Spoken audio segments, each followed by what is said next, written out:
Good evening, everybody. Welcome to the meeting. Could I ask for apologies, please? Yes, Mayor. The apologies have been received from Councillors Delinsky, Ferris, Haytham-Taylor, Howe, Pittock and Whittle, and I understand that Councillor Grandison will be late. Thank you very much. There are no others anybody needs to notify us of? No, thank you very much. Come on to minutes of the previous meeting. Are there any amendments that need to be made to those minutes, or are you happy that they are a true record of that meeting and I can sign them as such? Everybody happy? Vote. Yeah, and we need a vote on that, please. Thank you very much. That seems okay. And are there any declarations of interest that we need to note? No? Oh, sorry. Yes, Pauline. And somebody with the phone? I'd like to declare a prejudicial interest on motion 421. I'll be leaving the chamber for that. Thank you very much. Okay. We come on to the Mayor's announcements. And first of all, I will stand up to do this. First of all, I think we should remember that today marks the 75th anniversary of the liberation of Auschwitz. And because of that, I think we should have a minute's silence to remember all of those that perished and actually suffered at Auschwitz. So would you please join me? We've got time. Anybody got time?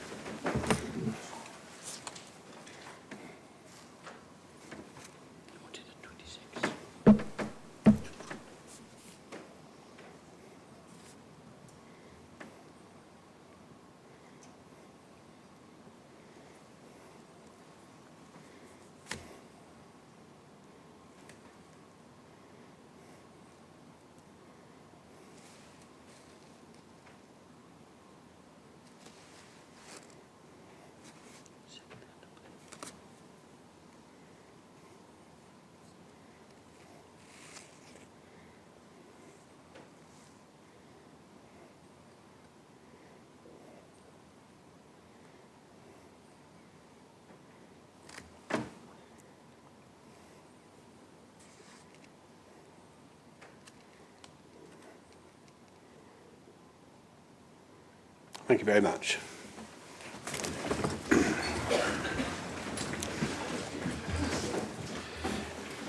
It now gives me really great pleasure to perform a very pleasant part of the meeting where we recognise people from our community who've gone that extra mile and done a little bit more than just perhaps volunteering. They've made a great contribution to making our borough the much better, or the better place that it is.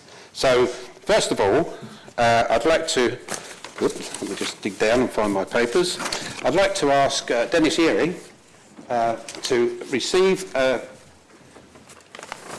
nomination. First of all, I'll read out exactly why we're giving you this, because obviously a lot of the members here wouldn't be aware of why we're giving this out. So, Dennis is the chairman of Wokingham United Charities, and he's overseen a massive change in the charity's status. It has long helped elderly people in need by the provision of accommodation via West End almshouses, founded centuries ago, though now modern flats on the London Road. Now, Wokingham United Charities is also a significant local grant maker, thanks to Dennis. And I think if any of you have had the opportunity to read the Wokingham News or the Wokingham Paper today, you'll see on the front page that grants are going to be given, quite considerable grants, to 12 charities, and they're about to nominate those charities. So it's excellent work that they do. In April 2019, Dennis stood down as chairman of Wokingham United Charities after 14 years dedicated service. And I'm therefore pleased to nominate him for the Mayor's Roll of Honour. So, if I can.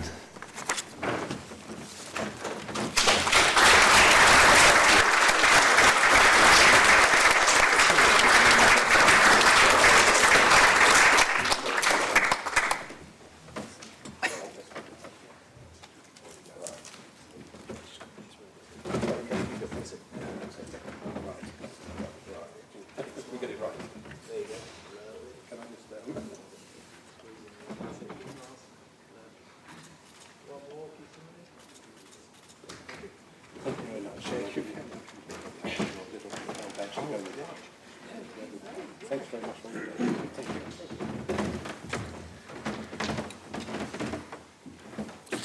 And the second nomination goes to an angling club. And it might sound rather strange that we give this to an angling club, but it is in fact Southlake Angling Club. Wokingham Borough Council has worked very closely with the Southlake Angling Club over the last few decades, in fact about 30 plus years, and this is to maintain the health of the lake. Their work to keep the lake healthy and thriving has encouraged the population of wildlife we take for granted. The club has significantly and positively had an impact on the local community. For example, they have run fishing lessons for young people, helping local children get involved in the sport and focusing them on a more positive and productive activities. The club is well respected by local people in Southlake, and the work they do to keep the lake healthy is appreciated by everyone. They are an excellent link between the local residents and the lake, and by having people who are part of the club actively involved in using the site on a daily basis, it instills a sense of ownership of the lake within the community. And without the work of Southlake Angling Club, the lake itself would not be in the excellent condition that it is, and such a pleasure for the people of of Woodley, I should say, and Wokingham to enjoy. So it gives me great pleasure to nominate Southlake Angling Club for a Mayor's Award.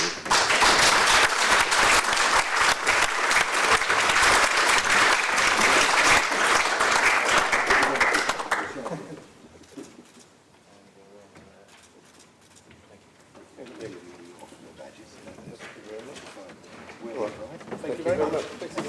Thank you. Right. For 45 minutes. Sorry? Extension to 45 minutes. Oh, right, that's gone to 45. Right, okay. Right, okay, so on the point of public question time, we have allocated 30 minutes for public question time, but we are going to ask if you would vote to extend this to 45 minutes to allow time to cover the many questions that the public have. Can I have a show of hands if you're happy to do this? Thank you very much. That's fine, that's passed. Okay. Okay.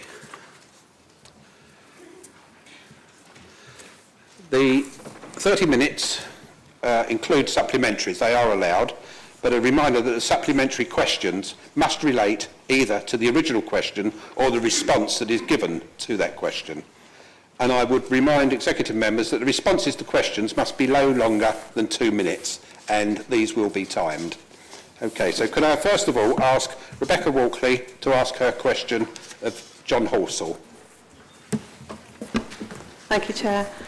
I'd like to ask what policies have been put in place by Wokingham Borough Council to ensure that their gender pay gap of 13.9% for last year will be reduced to the local government national average of 6.1% or less by this year, to keep it in line with their neighbouring authorities' gender pay gaps of 2.9% for Reading and 0.7% for Oxford.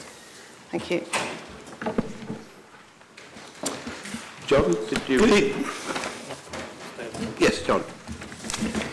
Good evening, Rebecca. Nice to see you again. Our flexible working policies and significant opportunities for part-time working, primarily in roles within the lower pay quartiles, means that we're attractive as an employer to primary carers, who in the main continue to be women. It is unlikely to change significantly unless there is a society shift with more men taking on this role and seeking part-time work. In addition to this, we are unable to compare ourselves to neighbouring local authorities, as we've outsourced all the lower graded positions that typically are filled by men, whereas Reading and Oxford still deliver these services in-house. Our Equality Action Plan, which is reviewed annually, assesses pay alongside other employment factors and other protected characteristics to ensure that the workplace is discrimination-free for all.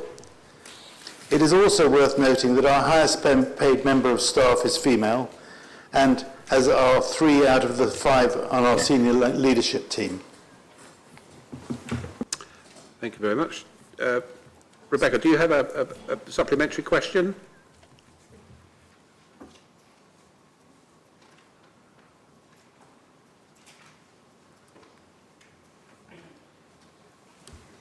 No, thank you very much. Thank you. Can I ask Louise Timlin to ask her question of John Horsall, please?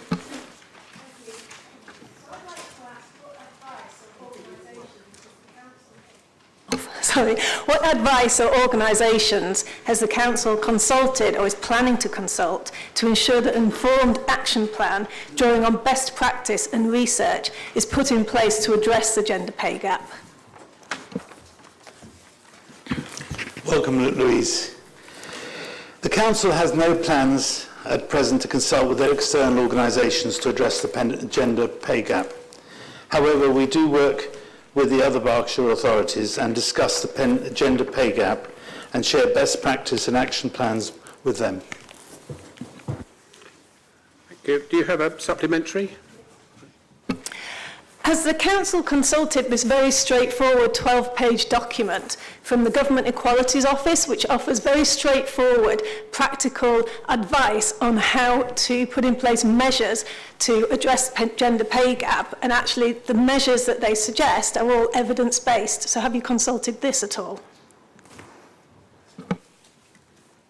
I'm afraid I can't answer that question because I really don't know off the top of my head, but I can certainly come back to you, and I'm sure if we haven't, we will. Thank you. Philip Meadowcroft to ask a question of... Bernadette Mitra. Sorry, to ask a question of Ulrika and Clark. I'd like to ask, does the member for Children's Services know of any young carers that take care of adults and their family? Thank you for your question. In Wokingham, we support the Wokingham Young Carers Service to work with young carers across the borough. Young carers are identified in different ways by GPs, for example, by schools or by social workers. Others are referred directly to the Young Carers Service, and some will come through the front door and early help services and be connected with the Young Carers Service. Presently, they are working with 171 young people who care for family members. And it could be parents, it could be siblings, or it could be other relatives. They provide an amazing support to their families. But of course, it could mean that they don't have any leisure time or that they struggle with homework. So that is why we commission the Wokingham Young Carers Service to work with and support them. Thank you. Do you have a supplementary question? No, thank you. Thank you very much. Could I ask Philip Meadowcroft to ask his question of John Horsall, please? Is evidence of the lessons which Wokingham have learned from both judicial remarks about... Yes, could you turn the microphone on? Thank you.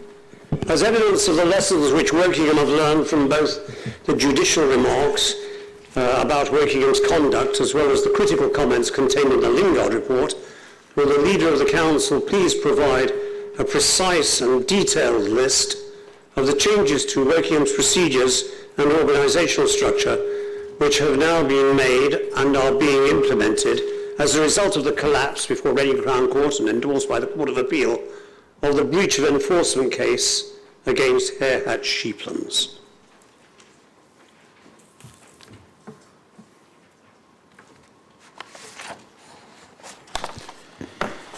The primary issue before the court and addressed by the independent Lingard review was not whether the council should have enforced against the flagrant breaches of planning control at Hare Hatch Sheeplands, but whether there was a legitimate reason why the owner of the site should not be prosecuted for this under criminal law. The council has been successful in all its actions against Hare Hatch Sheeplands to enforce against unlawful development in the Greenbelt, including securing a High Court injunction to force compliance with the enforcement notice. The Council has adopted a robust approach to planning enforcement following the Sylvester Review, which I understand was instigated partly in response to your prolonged criticism that Council was not forceful enough in addressing breaches of planning control. I understand that you were involved in this review and endorsed its recommendations, which were that the Council should take a tougher stance against unlawful development in the borough, such as at Hare Hatch Sheeplands.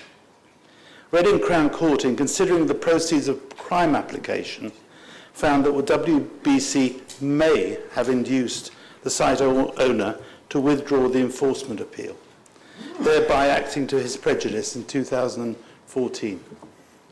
If this were the case, this would have constituted an abuse of process and therefore a defence against prosecution. The issue was the basis of the independent Lingard review, which disagreed with the judgment, concluded that the Council did not, either through its elected members or its officers, induce Mr. John, Scott I really do need you to, we're over the 2 minutes, so I would ask you to speed up. Certainly. We'll speed up. The judge considered that whether POCA had been used as a justification for prosecution proceedings. The Lingard review considered this was not the case.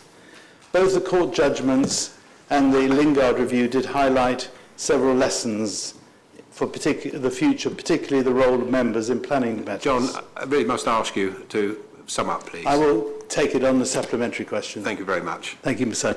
Thank you. Mr. Bellicroft, do you have a supplementary question?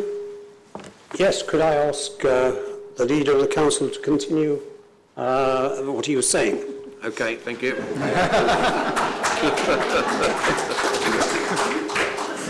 Thank you, Philip. Both court judgments and the Lingard review did highlight several lessons for the future, particularly the role of members in planning matters. This case, also how we managed appeals has been highlighted.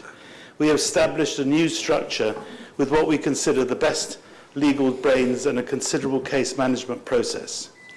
This case highlights how this can leave the Council vulnerable to misrepresentation and misinterpretation. Several procedural issues were brought to light which have been addressed as follows. An IT system to hold case records has been implemented. Additional training has been taken and further training is arranged to address POCA and disclosure. Officer advice notes and report templates have been updated. So we feel that we wouldn't be in that situation again. Thank you. Thank you. Could I ask Eileen Kessel to ask her question of Pauline Yorkson, please? Our road surfaces deteriorate because of traffic and weather. Given the onset of winter and sub-zero temperatures, what new, innovative and improved repair trends are currently being used to ensure that the volume and quality of repairs of potholes continue with minimal disruption to local residents and road users? Thank you for your question, Eileen. The Council have reintroduced surface treatments into the structural maintenance programme, which includes the use of microasphalt and surface dressing treatments. These treatments are less invasive than traditional resurfacing, which therefore reduces the impact on local residents. They're also significantly cheaper, which allow us to do more roads, and they extend the longevity of the asset by up to 7 to 10 years. We're also looking at innovative ways of repairing potholes at the moment. We trialled and have now introduced a jet patcher, which allows you to patch a pothole with a sort of, it's essentially a jet that blasts out all the rubbish out the pothole, and it seals it automatically, and then infrared bakes it so that the patch is in place without anybody actually having to get out of the cab of the vehicle. We're trialling that at the moment. It's been relatively successful for temporary patches. It's not a permanent solution, but at least it deals with potholes that are dangerous until we can get people around to fix them permanently. Thank you very much. Do you have a supplementary question? No, thank you very much. Could I ask William Gale to ask his question to Gregor Murray, please? Thank you. We are in the midst of an environmental and ecological crisis. This crisis threatens the future of our planet to the extent that we may not have a livable Earth in the not too distant future for future generations to enjoy as we do. Scientists estimate that the worst effects of climate change will begin in just 10 years' time, at which point an irreversible chain reaction of disaster will be set off.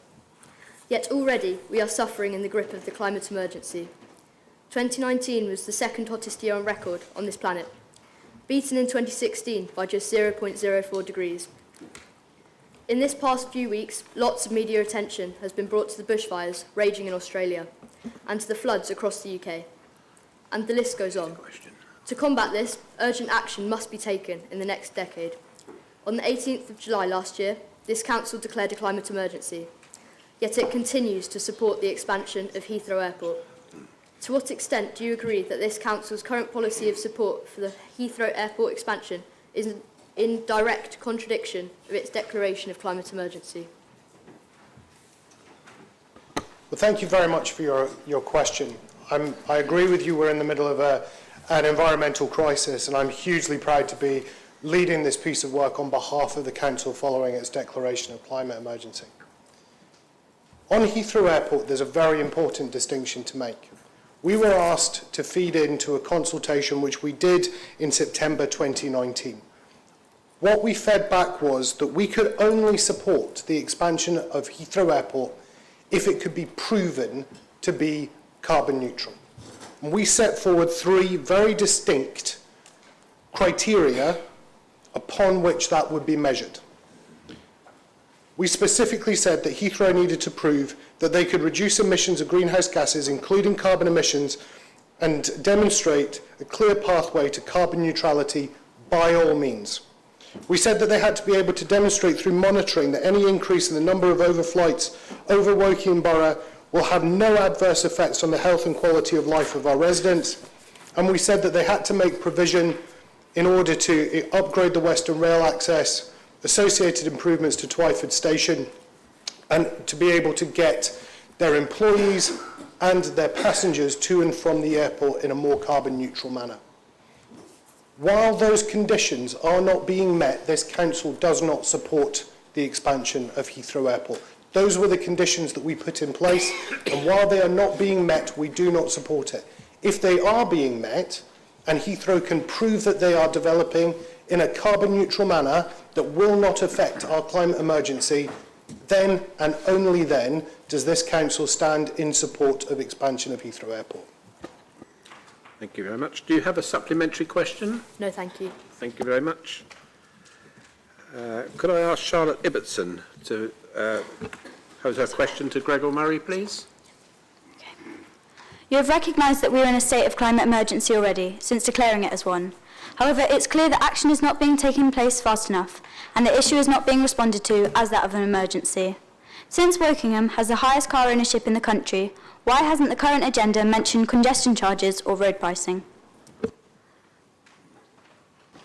You're absolutely correct. We do have the highest car ownership of any borough in the country. The thing we've got to understand, though, is that solving the carbon footprint that comes from cars isn't going to happen by putting in place punitive penalties for people driving their cars. We need to solve for the reasons why they're making those journeys in the first place. So we need to look at the way that people commute around our borough, how they get from their houses to stations, how they get from their houses to their places of work. We need to look at the way that you and your friends and your teachers get to and from school in a safe and appropriate manner. We need to look at the way that people do their shopping, and we need to look at the way that people make their leisure journeys around the borough. Now, there are things that we can do. The council in itself already has a policy whereby its officers get to work from home a certain number of days a week, and in doing so, that's less vehicles coming to this building, less people putting emissions into the atmosphere, and we're going to be working with the other businesses in our borough to be able to deliver that objective through them as well, using things like our Fit for Business events and using the communications that go out from the team within the council. There are other things that we can do as well. So the council has a thing called the My Journey team, which will come and visit anybody's house across the borough and work through a personalised travel plan that will help you reduce the number of vehicles that you use, the number of journeys that you take in a car, and help you use alternative modes of transport like walking, cycling, and using the buses. We're building green lanes to help get bicycles and walking more commonplace in our borough. But the thing you've got to remember is, as easy as it would be to put in place penalties for people driving, it doesn't solve the reason why they're doing it in the first place. And that's what we want to do with this plan. you very much. Do you have a supplementary question? Yes, please. I understand that, yes, that is the problem, but we need, like you were saying, we need to find a solution, and I think that money needs to go towards these solutions because they're not going to happen out of nowhere, and we don't have a big pot of money that you can just spend on anything. I think that a reason and a way to get money would be from things such as road pricing, charging the people that are emitting the fossil fuels, so that money can go towards more sustainable and easier ways to travel, therefore making the opportunity of cars less appealing and making people want to travel through public transport and ways that are going to emit less fossil fuels.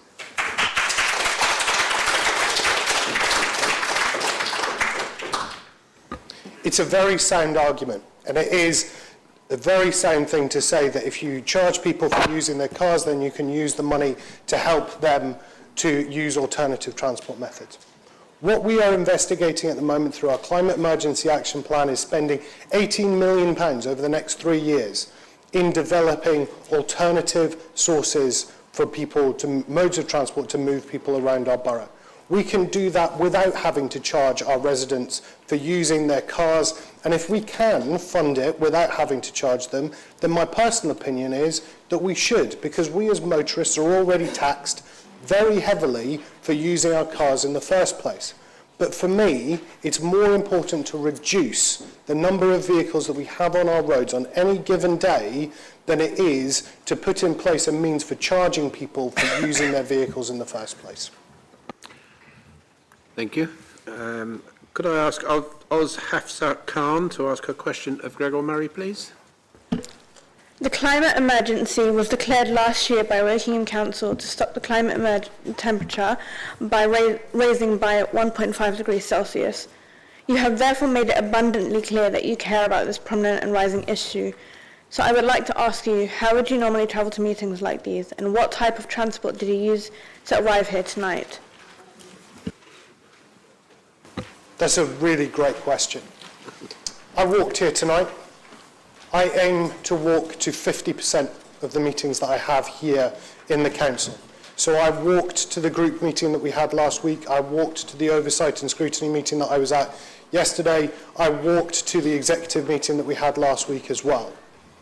Wherever possible, my aim is to walk to this council. I don't always achieve it. Sometimes I'm coming directly from work, but I know many of my other councillors across all of the parties are making conscious efforts to car share in order to get here today.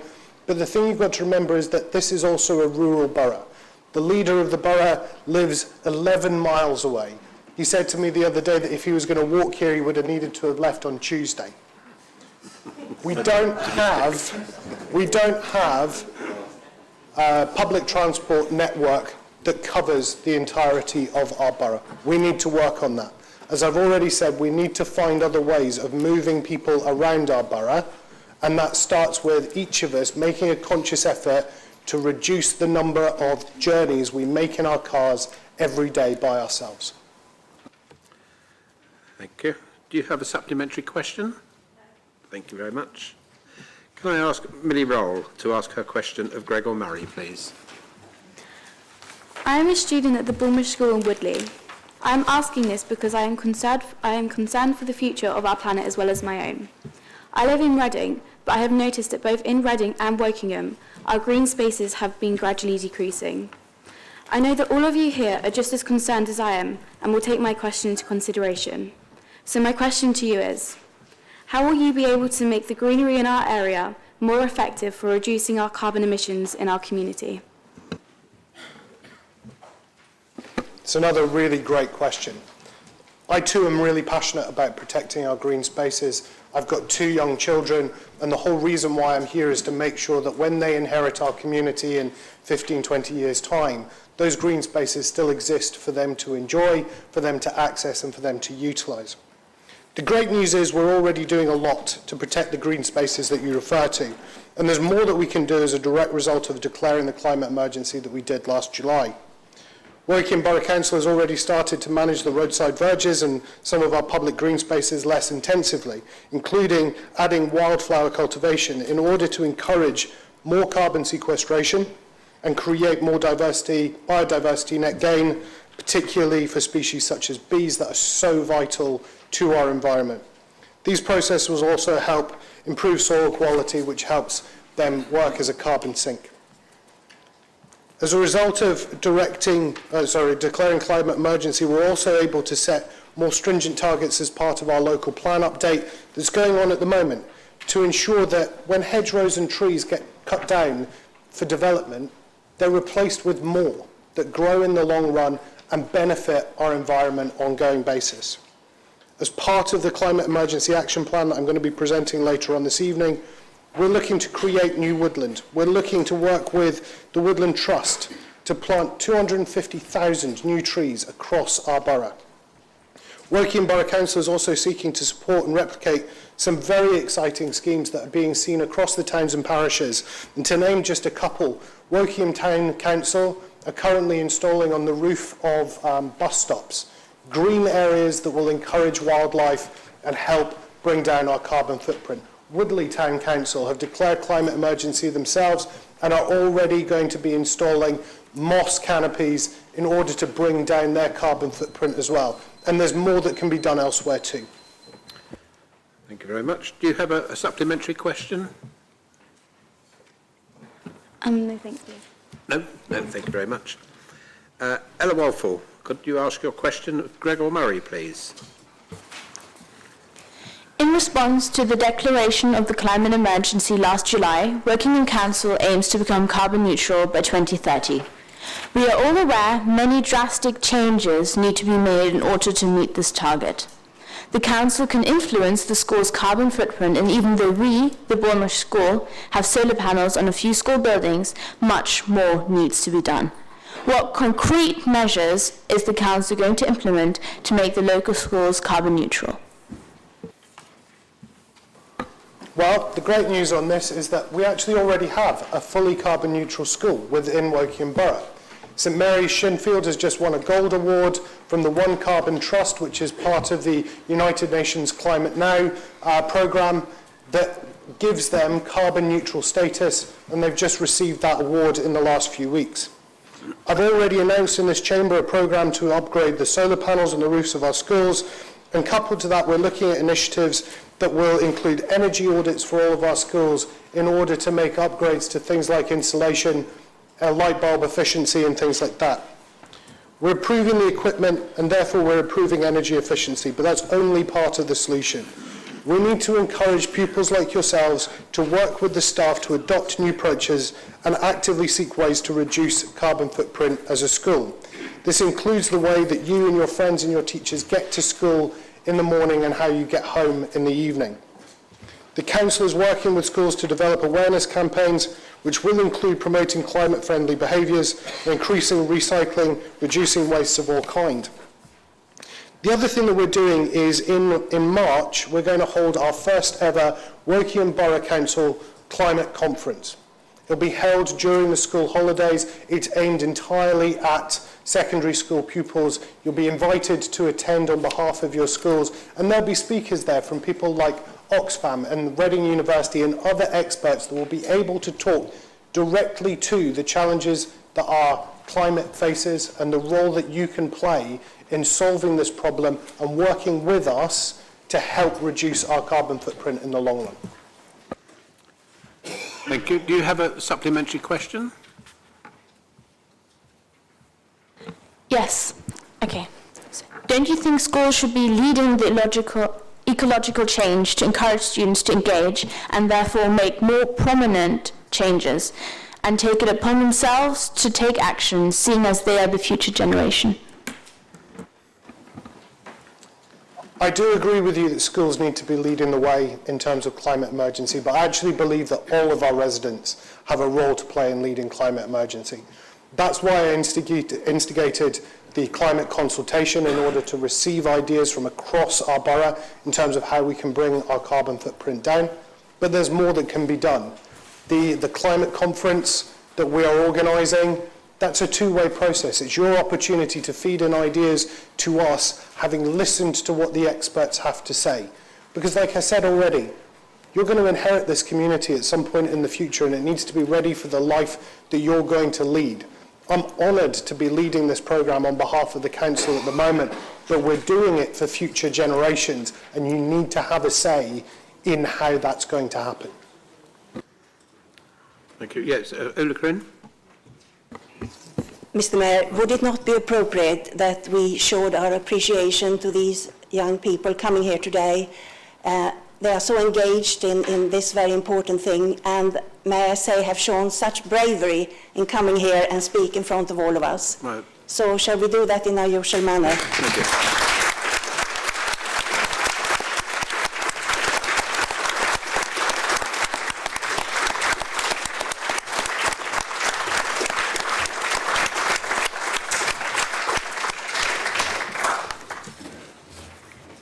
Thank you very much. Do we have Mel Davis to ask a question of John Halsall? Ah, right.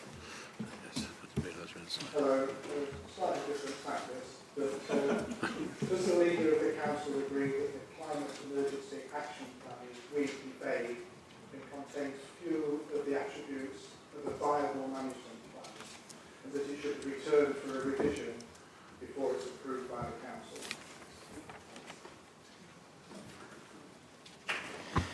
Good evening, Mr. Davis.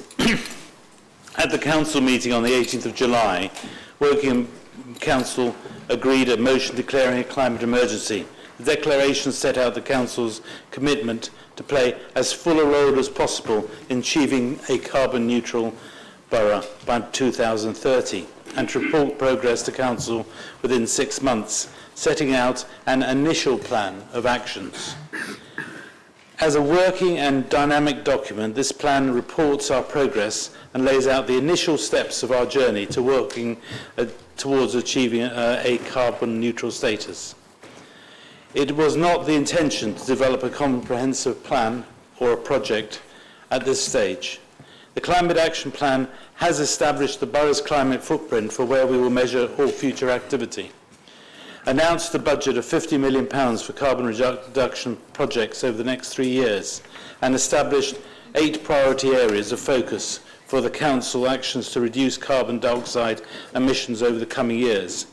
These include tackling carbon dioxide emissions from transport, reducing energy use in domestic properties, generating renewable energy, planting more trees, and encouraging behavioural change.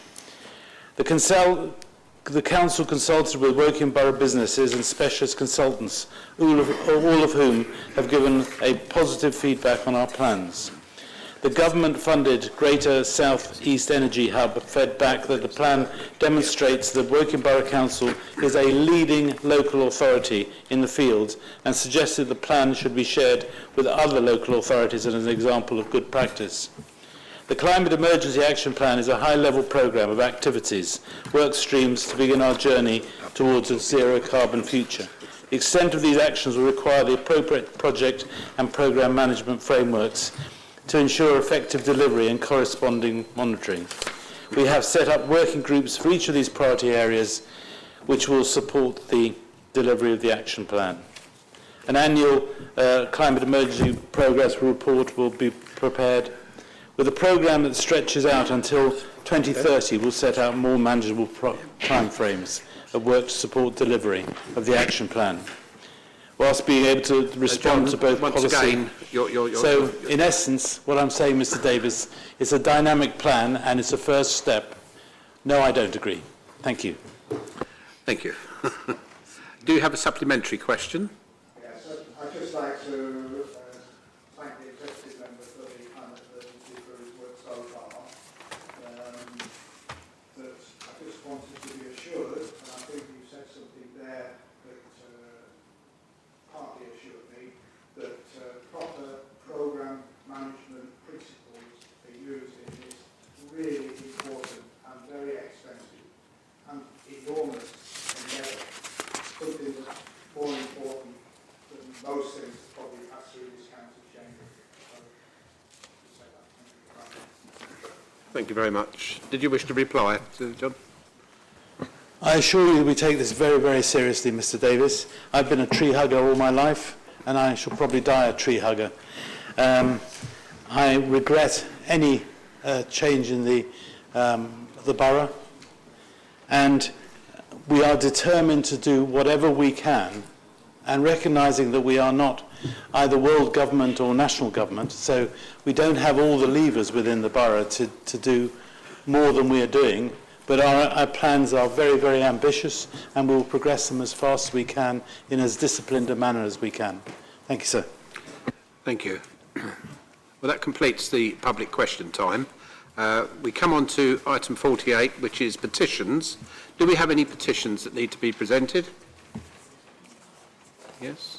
Yes, Mr. Hinton. Sorry, I was trying to find you. Thank you.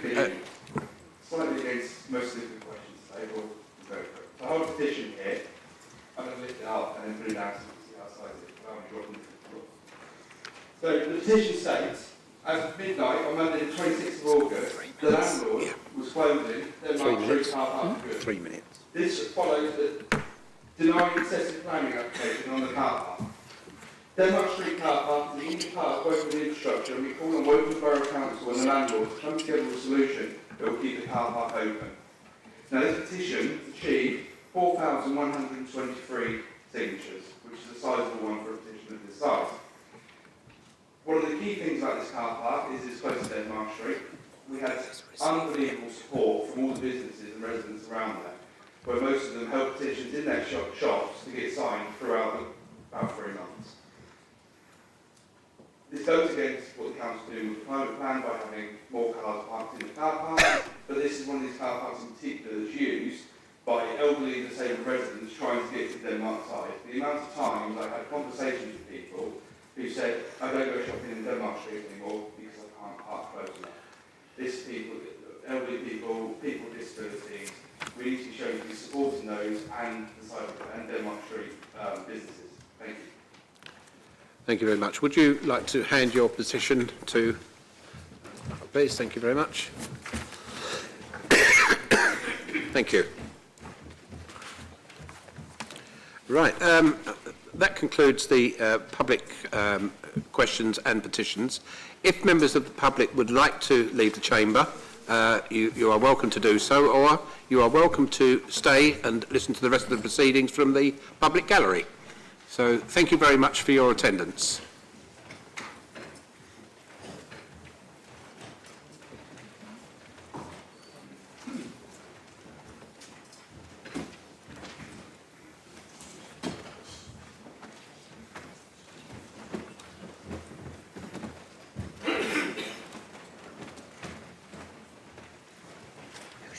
Imagine he's a teacher, wouldn't you? I would think so.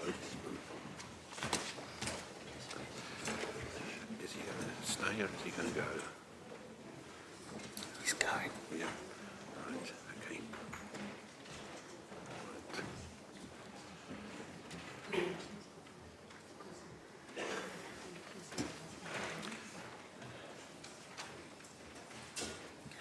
Right, thank you very much. We come on to item 49, homelessness and rough sleeping strategy. Who's proposing this? John Kaiser, would you like to speak on behalf? Do you have a seconder? Sorry, Charles. Right, okay, thank you very much. Did you want to move on this? Thank you very much. Thank you, Mr. Mayor. I'm sure we are all committed to supporting, all of us in this chamber are committed to supporting those at risk to homelessness and people who sleep rough. I have here the new policy which I would like to get adopted, which will help tackle homelessness and rough sleeping in the borough. The impact of homelessness can be devastating for individuals and families. Homelessness can affect everything: health, education and employment. Homelessness can have long-term consequences for all those affected. Tackling homelessness and reducing rough sleeping should be a key concern for all. This document has 4 key priorities, which include early intervention, prevention, and working towards ending rough sleeping and tackling hidden homelessness, people who are known casually as sofa surfers.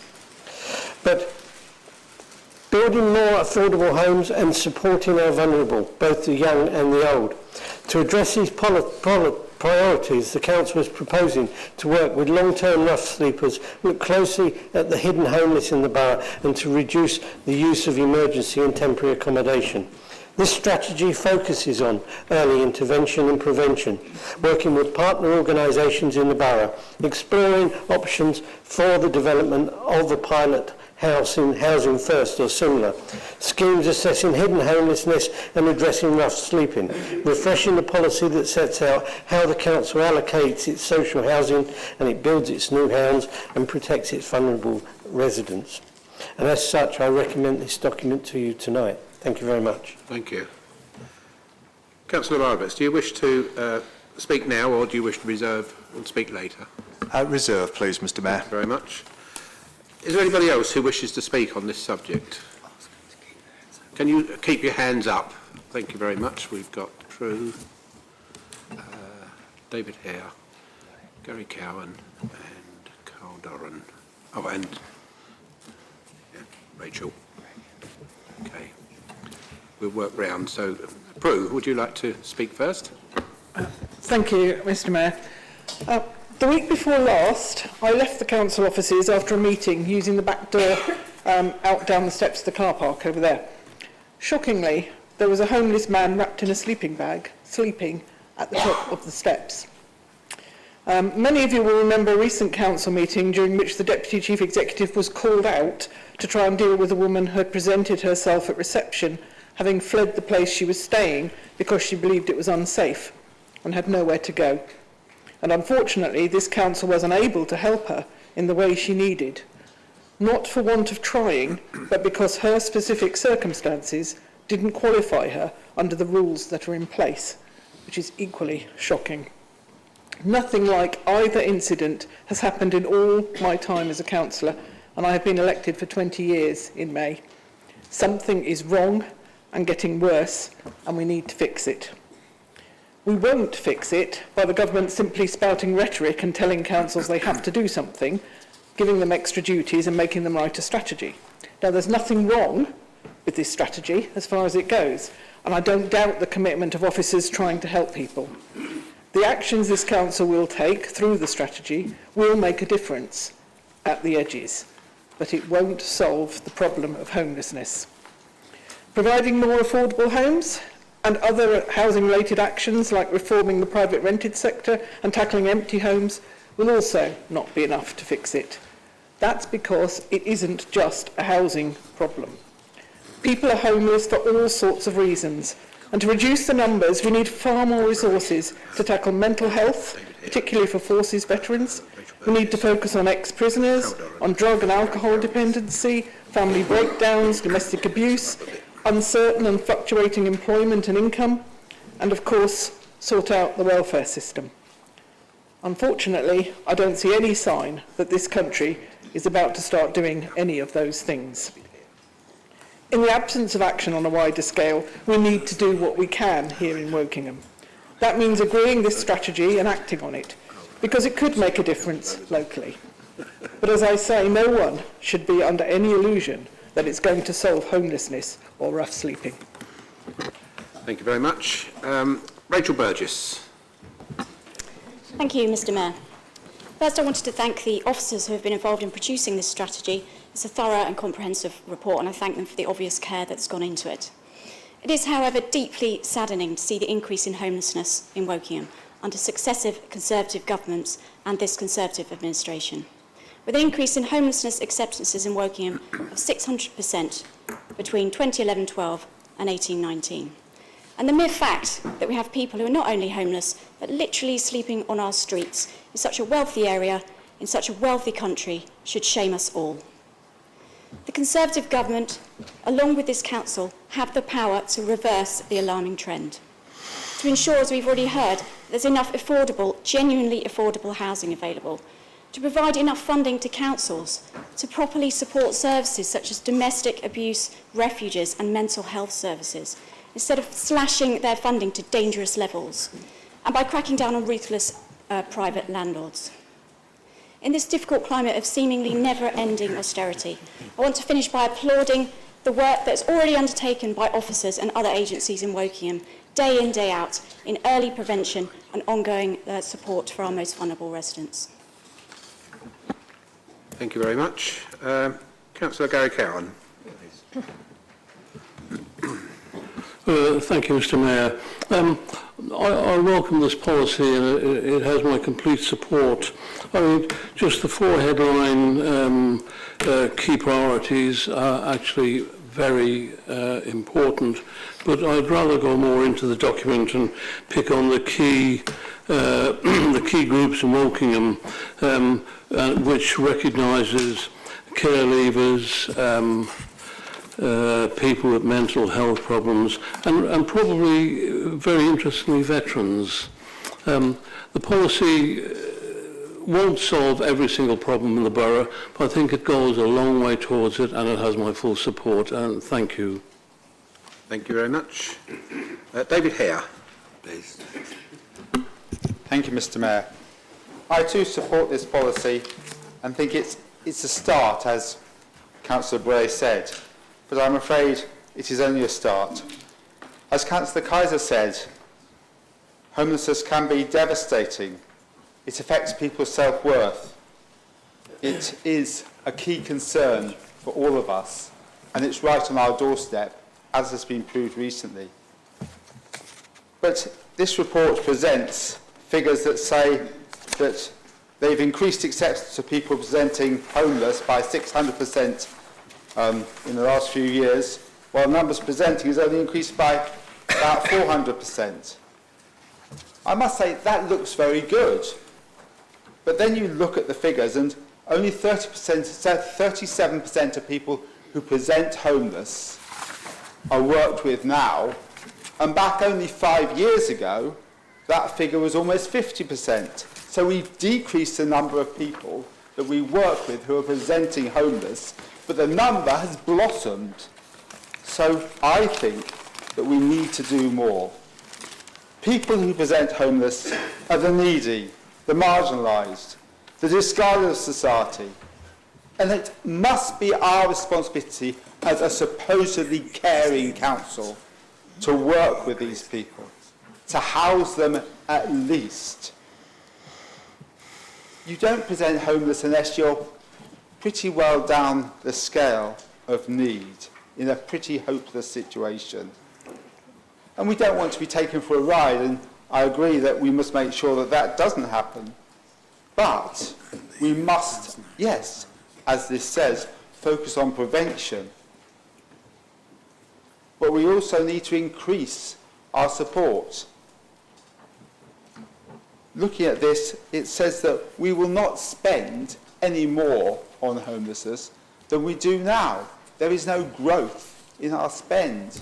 But the number of people presenting will go on growing, I believe, in this austere society. And therefore we need to make sure that we are working with them as best we can. As Councillor Bray and others have said, with their mental health, with veterans, with school and especially care leavers.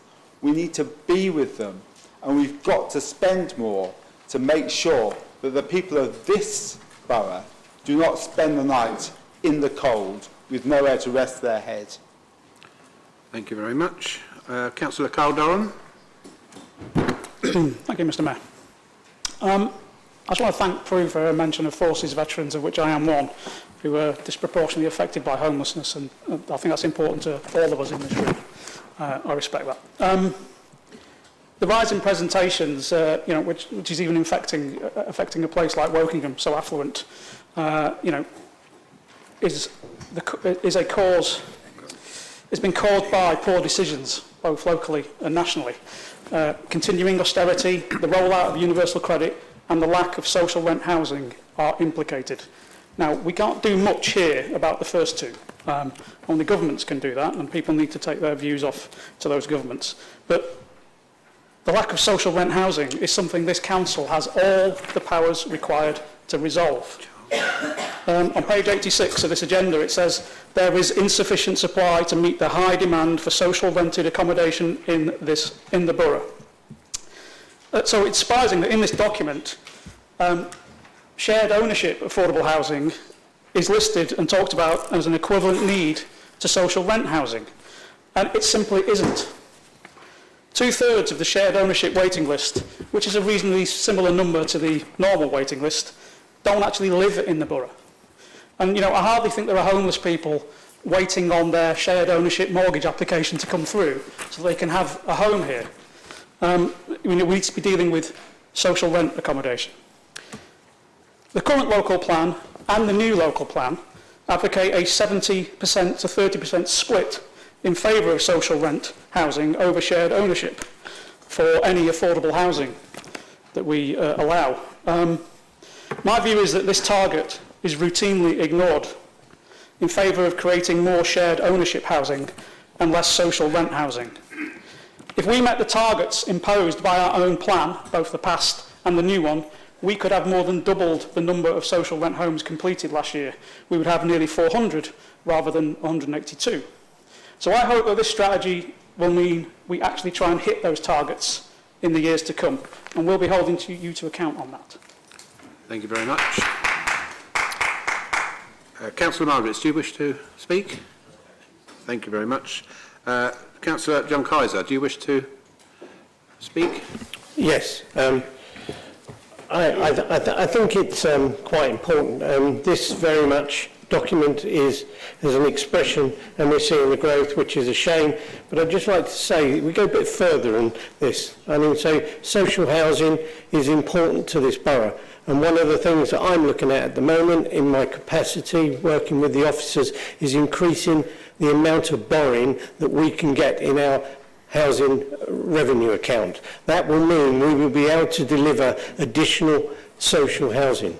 We're also looking at, if you look at our new programme, we've gone to consultation on Graiseley. There will be 5,000 homes there which will be deemed affordable, and I expect over half of that 5,000 will probably be social housing. So we are physically doing something about it. It's a very complex thing, and I think most people understand that. I would just say one thing though, our numbers, although shocking, seeing the increase, are very small. The cohort's very small, and if you have a slight increase, it skews the numbers. But I do agree, anybody who's homeless is 100% homeless. And we must do in this chamber everything we possibly can to get those people into a home of some sort. It is a basic human right. And I ask you all here tonight to support this document. Thank you. Thank you very much.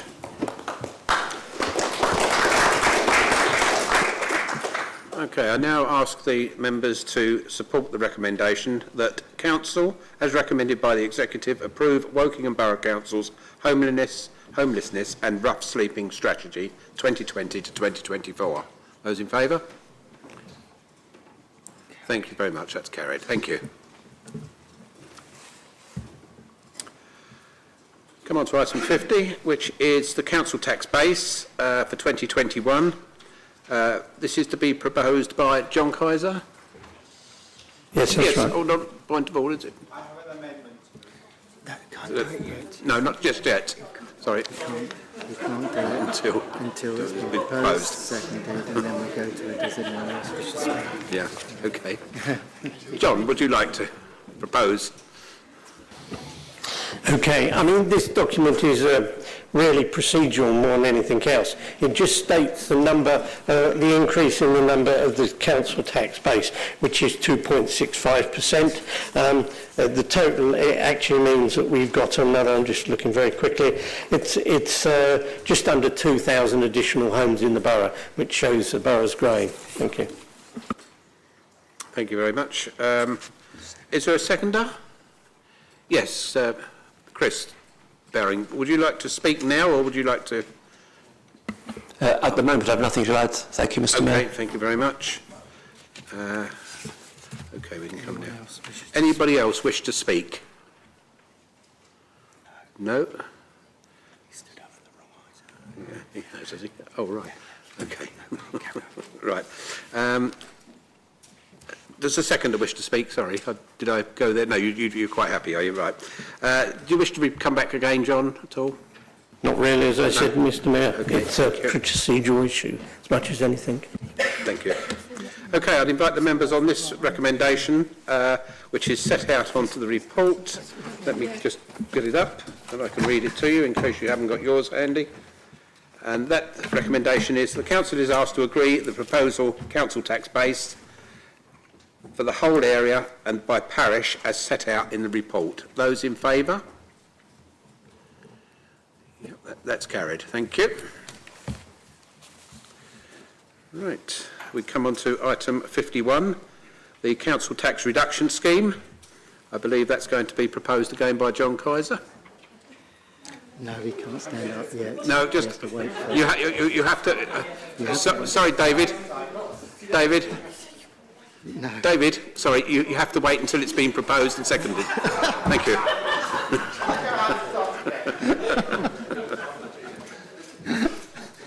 And we invite everyone else to speak. Yeah. John, sorry. Yes, I'd like to propose this. I have a seconder who is John Halsall. Daniel. Daniel. Sorry. Right. Okay.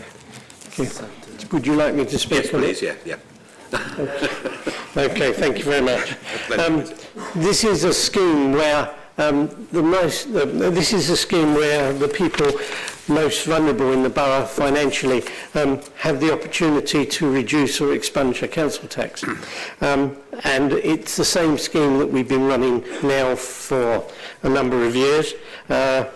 And the only change we've made is we've actually allowed another £10, a week, I think it is, or £10 a month,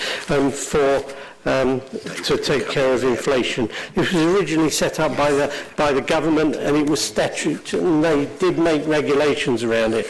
But funny enough, they've dropped the regulations for normal people that have got that need the money, but especially on where you take into consideration the carer fee, they've actually regulated how much you can actually give to pensioners, which seems a bit strange to me.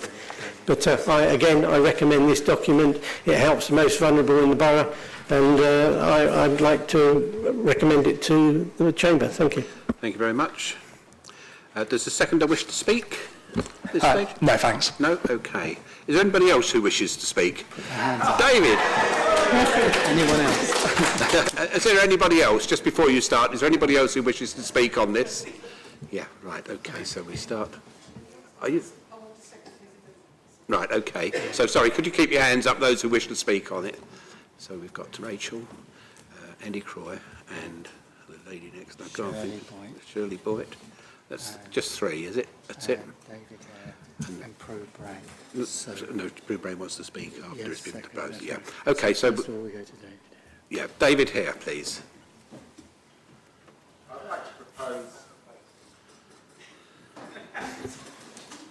I'd like to propose that we add to what's already been said about this thing, that when reviewing the council tax reduction scheme for 2021-22, the disregard of the whole amount of the councillor's allowance to be included as an option.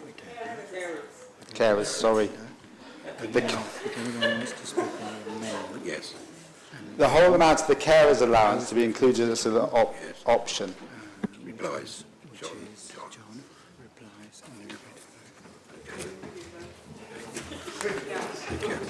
So we ask the seconder.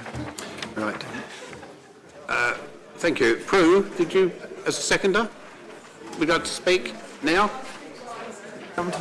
Sorry, can we hold on one moment? Prue, did you say yes? You would Yes, speak? I would like to speak. Do you want me to wait until Anne's delivered the... Yes, okay. Thank you. Right, then we ask if anyone wants to speak On the amendment, yes. You want to speak? Yeah. Wait, one minute. So far we've got Clara Jones wants to speak on the amendment by the sound of things. Yeah. Well, 1 minute. Yeah, we've got...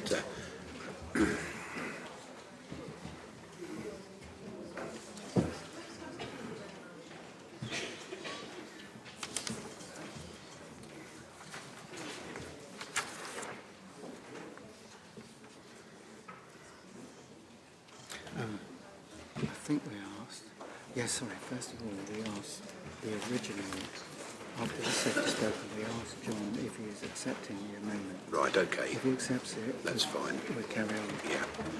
Okay. That's after Prue's seconded it. Yes. Yeah. So Prue seconds. Yeah, and then we asked John if he's happy to accept that amendment. Yeah, Yeah. and if he's cool, then we just crack on. Okay. It just goes to these people. Yeah.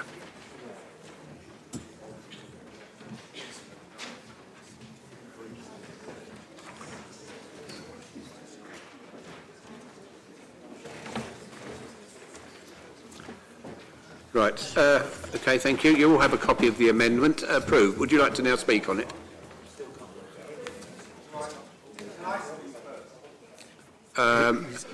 You've spoken on. You've actually spoken on this.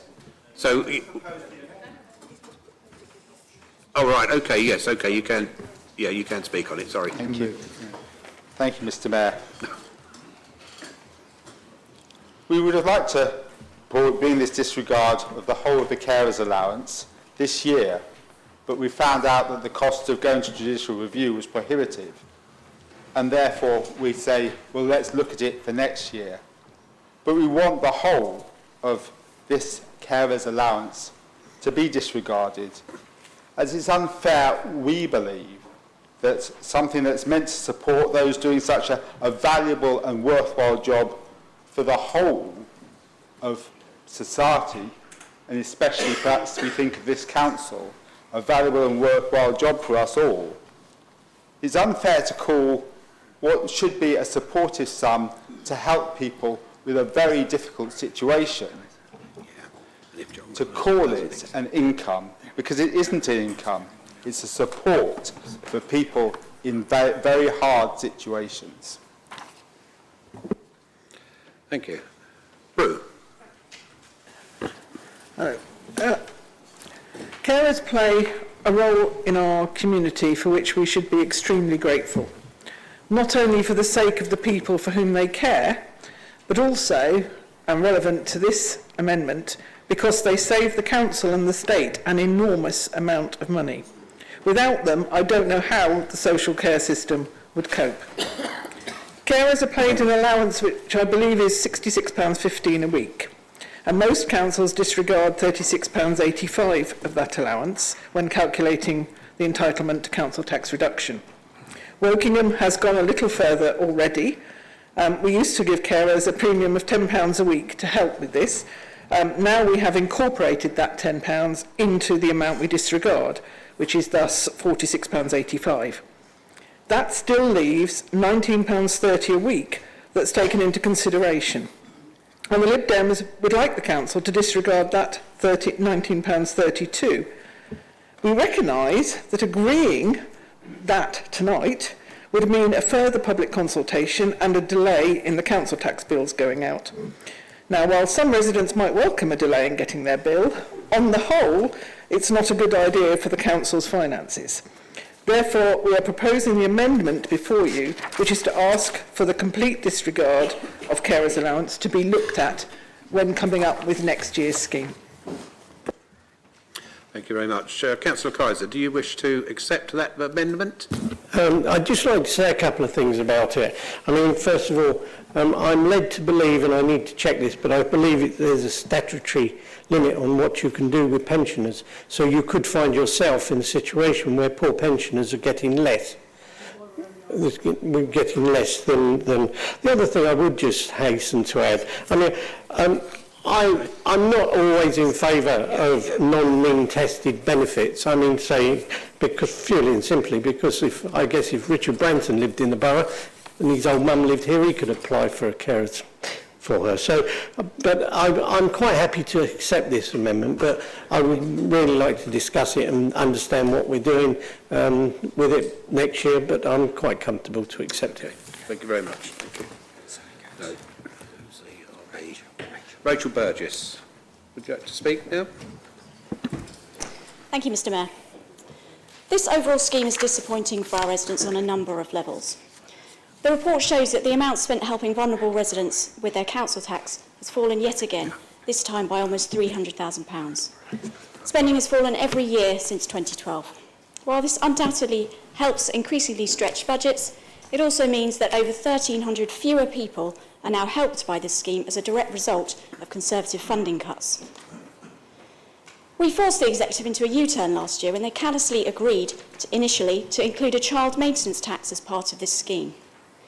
However, I note there is little mention in the report of the lessons we thought the Executive had learned last time around, namely increased member scrutiny and awareness of welfare issues and better consultation with residents. The fact that the Executive were planning to continue to penalise carers in their original proposal was utterly disappointing, although I'm glad that they have now at least shown some willing on this point. As before, the voice of the resident continues to be absent in much of this report. Our residents, especially those in financial difficulty, deserve proper support.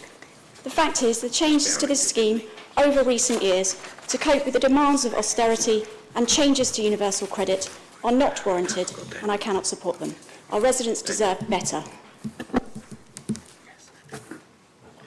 Thank you very much. Andy Croy, please. Thank you, Mr. Mayor. I won't repeat what Rachel has said, just to say that I am pleased to see this amendment. I'm pleased to see that, whereas last year everyone seemed to ignore the carers tax, this time at least it is on the face of the motion as it will go through. So I welcome that, thank you. But the scheme as a whole is still not doing what we think it needs to do. Thank you very much. Shirley Boyd. Thank you, Mr. Mayor. I know a bit about carers allowance. I relied upon it for 17 years. It is not a wage. Carers currently receive £66.15 per week, provided they are caring for a minimum of 35 hours. This equates to an hourly rate of £1.89. But many carers are on duty 24/7, 365 days a year. They have often given up paid employment to care for a sick or disabled family member. They frequently use this money to pay an outside carer in order to get an hour or two off from the caring role. Rates for agency carers are more than £20 an hour, so the allowance does not go very far. Carers rarely speak out, so on behalf of all carers I would say this: to treat carers' allowance as income in any context is wrong, and for any percentage of it to be regarded as income for council tax reduction purposes is appalling, and I support this amendment.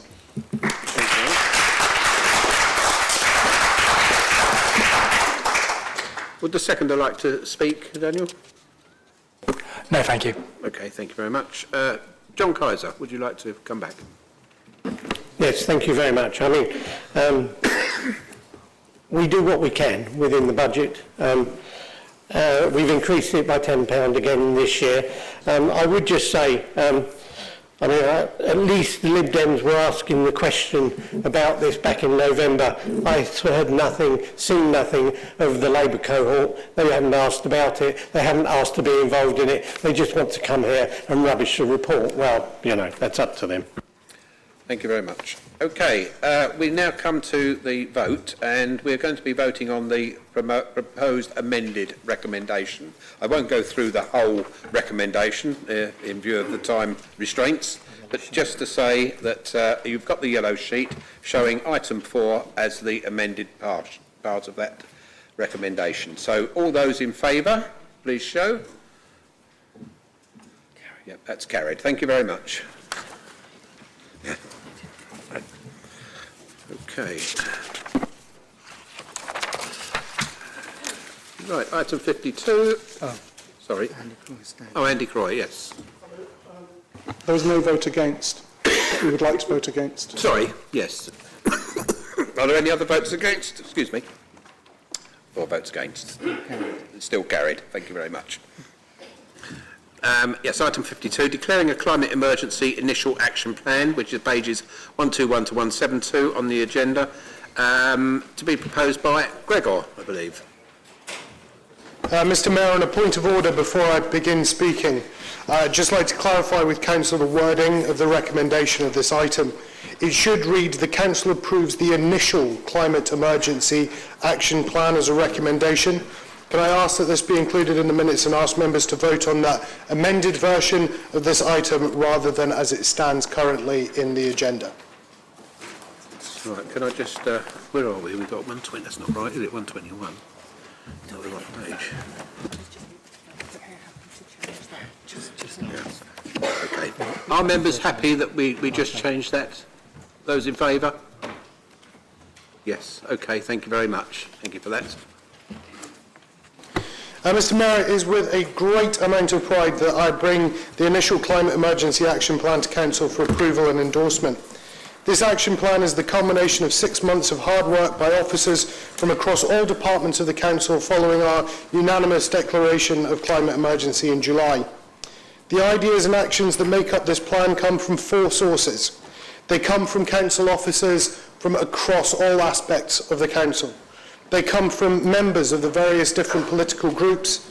They come from a detailed review of the action plans of various other councils who've already declared climate emergency, and they come from our residents as part of the climate emergency consultation that I initiated in the final quarter of last year. Following suggestion from multiple residents, our action plan has been structured to align towards the United Nations Sustainable Development Goals. Having reviewed them in detail, it seemed logical that we would structure our action plan against this template that has already been set and unanimously adopted across the world. Following action plan lays out 8 key focus areas that we believe will help us make significant strides towards reaching carbon neutral by 2030.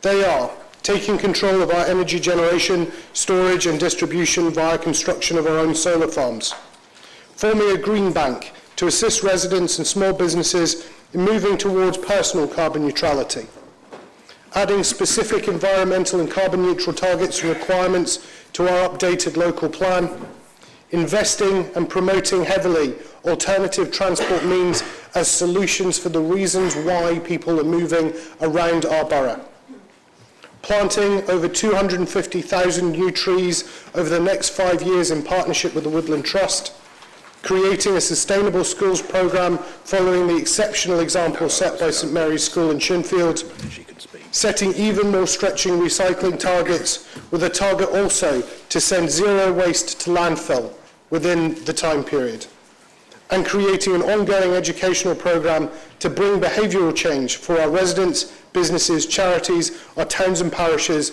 and the Council's own employees. Mr Mayor, this action plan was always intended to be a living, evolving document. The path we lay out in this document is the beginning of our journey, not the end destination. Along the way, it will have to adapt, it will have to change, and it will have to grow. The next steps will be to calculate and include in this document the expected carbon saving from each of these actions and the numerous other actions that are contained within the working plan. We can't, after all, calculate the carbon saving from constructing solar farms until we know how many we plan to build, what size and scale each of them are likely to be, and if we have the budget in place to build them and build them properly in the first place. Now that these ideas and the financial budget have been agreed, I commit to members that a further update will be provided and to the cross-party working group at our next meeting in terms of what the carbon budget for each one of these actions will be. As part of this process, Mr Mayor, council officers have sought input from various interested parties, one of which, the Greater South East Energy Hub, an organisation that supports 11 local authorities, have described our plan as a really positive way ahead, especially around alignment to Sustainable Development Goals, and it says that we are demonstrating that Wokingham are a leading authority in this field. High praise indeed from an important partner in delivery of our plan, and one who's asked to share our action plan with other local authorities as an example of best practice in this field. Mr Mayor, this is a plan and a work in progress. I've outlined the significant steps we propose to take to tackle climate change, and also the next steps in development of this document, namely carbon budgeting each of our programmes. I therefore ask all members to approve the Climate Emergency Initial Action Plan, endorse the assessment of Wokingham Borough Council's carbon footprint and the initial actions proposed to help us play as full a role as possible in achieving a zero carbon Wokingham Borough by 2030. Thank you very much. I should have asked if there was a seconder. I believe Laura. Laura Blumenthal. Yes. And do you wish to speak now, or do you wish to... I reserve my right, thank you. Okay, sorry, Gary. It's just a point of clarification, please, Gregor. I agree with what's written here and I do support the plan, but then I look at further in 2 or 3 pages up and there's motion 424. How do the two come together?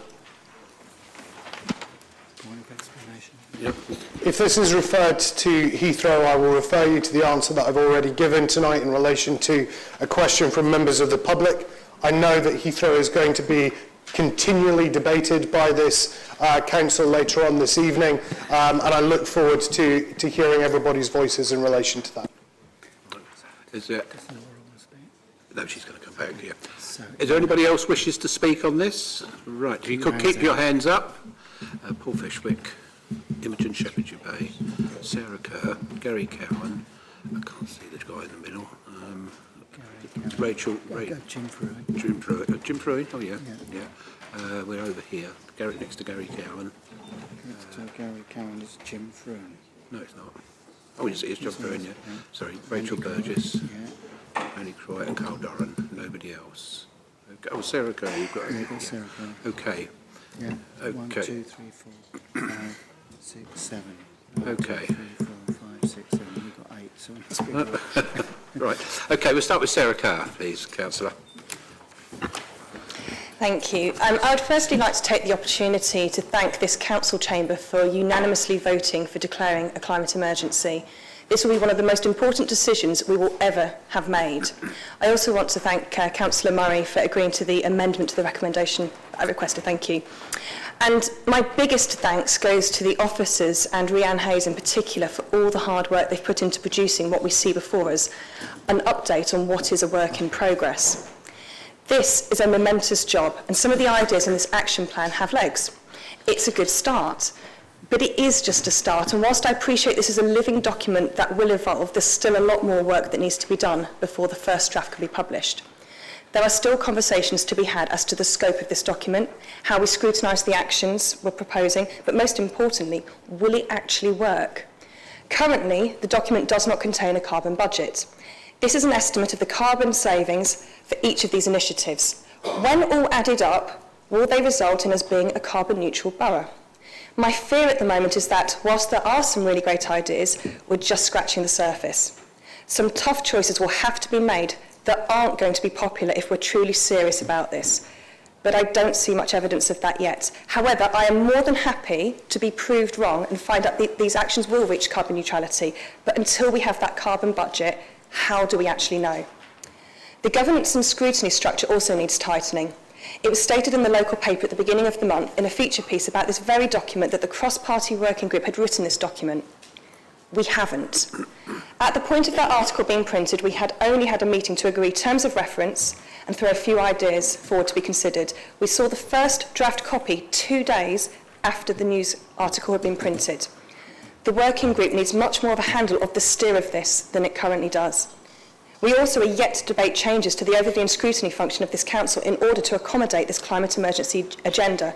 We currently do not have the capacity to scrutinise the actions coming out of this plan, and there's some pretty big actions in there. I want to ensure that when we're looking at having a new energy company, that we don't make the same fatal errors that other councils have done and we make it a success. And with an initial 3-year budget of £50 million, this needs really careful scrutiny.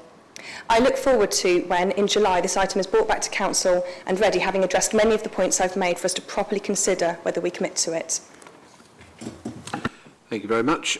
Jim Fruin, please. Thank you. As part of the cross group, I'm just going to repeat what I said last night. As a still on a strong learning curve member, one of my frustrations with being a member is I find trying to get to action and to get progress as quickly as I would like. The people that have done this climate emergency report have exceeded my expectations. The work they have done should be commended. I thanked them last night, and I'd like to register my thanks again, because I think the work they've done on this report is excellent. Thank you. Thank you very much. Paul Fishwick, please.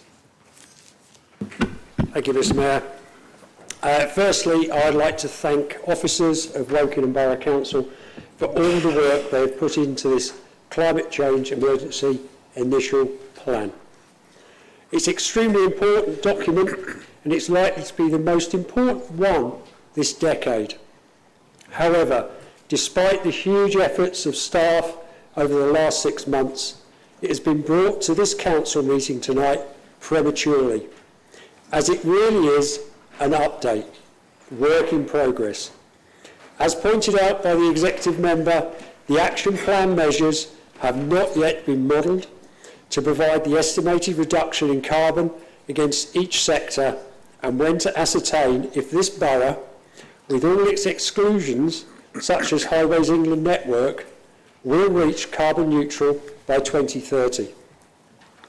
Until we know the modelling outputs, as members of the Borough Council, we wouldn't know whether the measures proposed will be enough or the correct ones to reach the 2030 target for carbon neutrality. Some measures listed in section 7, pages 152 and 153, may not provide any carbon savings. Others may do. But we do need to be given assurances through modelling that the measures proposed with the associated funding is being spent in the right place and not wasted on a wish list of measures that don't deliver the outcome required. I acknowledge that the work involved by officers to develop this action plan is a mammoth task, and more time is required to develop the current work in progress. But as a professional highways and transport engineer, I know a business case in this format would not pass the criteria test required by, for example, the DFT, DEFRA or the LEP. I therefore feel it is too premature in its current state to approve as set out in the recommendation, and I cannot vote for it myself. However, because the climate change is such an important issue, I understand why others feel the need to approve it as an initial plan in order to signal the Council's intent to take action.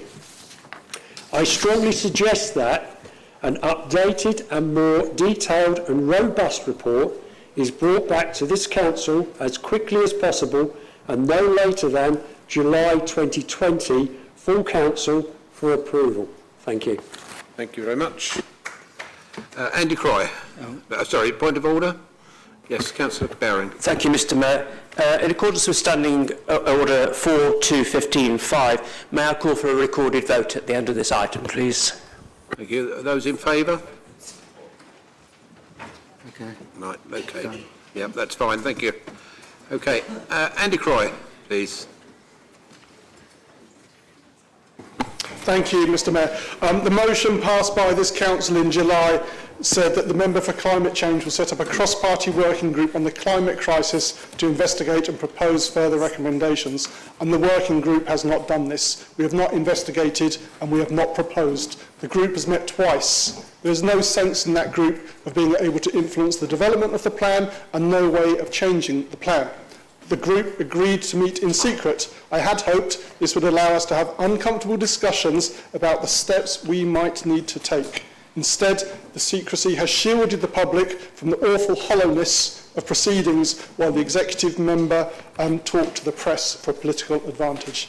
The first working group meeting was held on the 10th of October. Sensible suggestions and actions from that meeting were ignored in the plan. The second working group meeting was held in early January. After elements of plan were leaked to the press, the group was presented with what seems to be the version in front of us. The only change I can see between the plan as presented to the second working group meeting and the plan in front of us is the removal of an embarrassing line on the graph on page 8 of the plan. The graph as originally presented to the working group implied that about 100,000 tonnes of carbon per year would be removed by afforestation. That's very good. Unfortunately, the table on page 9 of the plan contained the real numbers, just 26,000 tonnes. Rather than address a gap of 75,000 tonnes, the problem has been vanished. There has been no attempt at all to quantify any of these actions. There is not even a sense of any of the impact any of these proposals would have. Green Bank, not a clue. New roads, not a clue. Cycleways, not a clue. The recommendation asks us to endorse the borough's carbon footprint. The easiest numbers to come by were the numbers relating to the borough's carbon footprint. The numbers are from a government website. It took me 5 minutes to Google those same numbers in July. This is not where we should be. I have the greatest of respect for the officers in this council. While they are all professionals in their own right, none is an expert in a climate change project of this scope and scale. A monthly meeting of existing officers is simply not a credible way to manage this plan. Where is the head of climate change? Where are the climate change project officers? The climate team needs to be permanent and it needs to be large enough to make a difference. You cannot fight climate change on a shoestring, and you cannot fight climate change by rebadging existing spending. The recommendation asks we endorse the initial actions. This plan is not about 2030. This plan is about 10:30 on May the 7th, when we start to see how many Tory councillors disappear. This plan is not about reducing carbon budgets and protecting the environment. This plan is about protecting Tory councillors.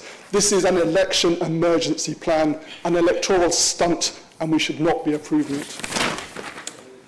Thank you. Imogen Shepherd-Bay. Point of order. Yeah. Sorry. I am absolutely appalled at the opposition here. We have got a plan here. It is not perfect, but it is the initial plan. All we are hearing is politicking and elections. Approve the plan. It's a good plan. The initial plan. Is not Let's a point move order. forwards. Sorry.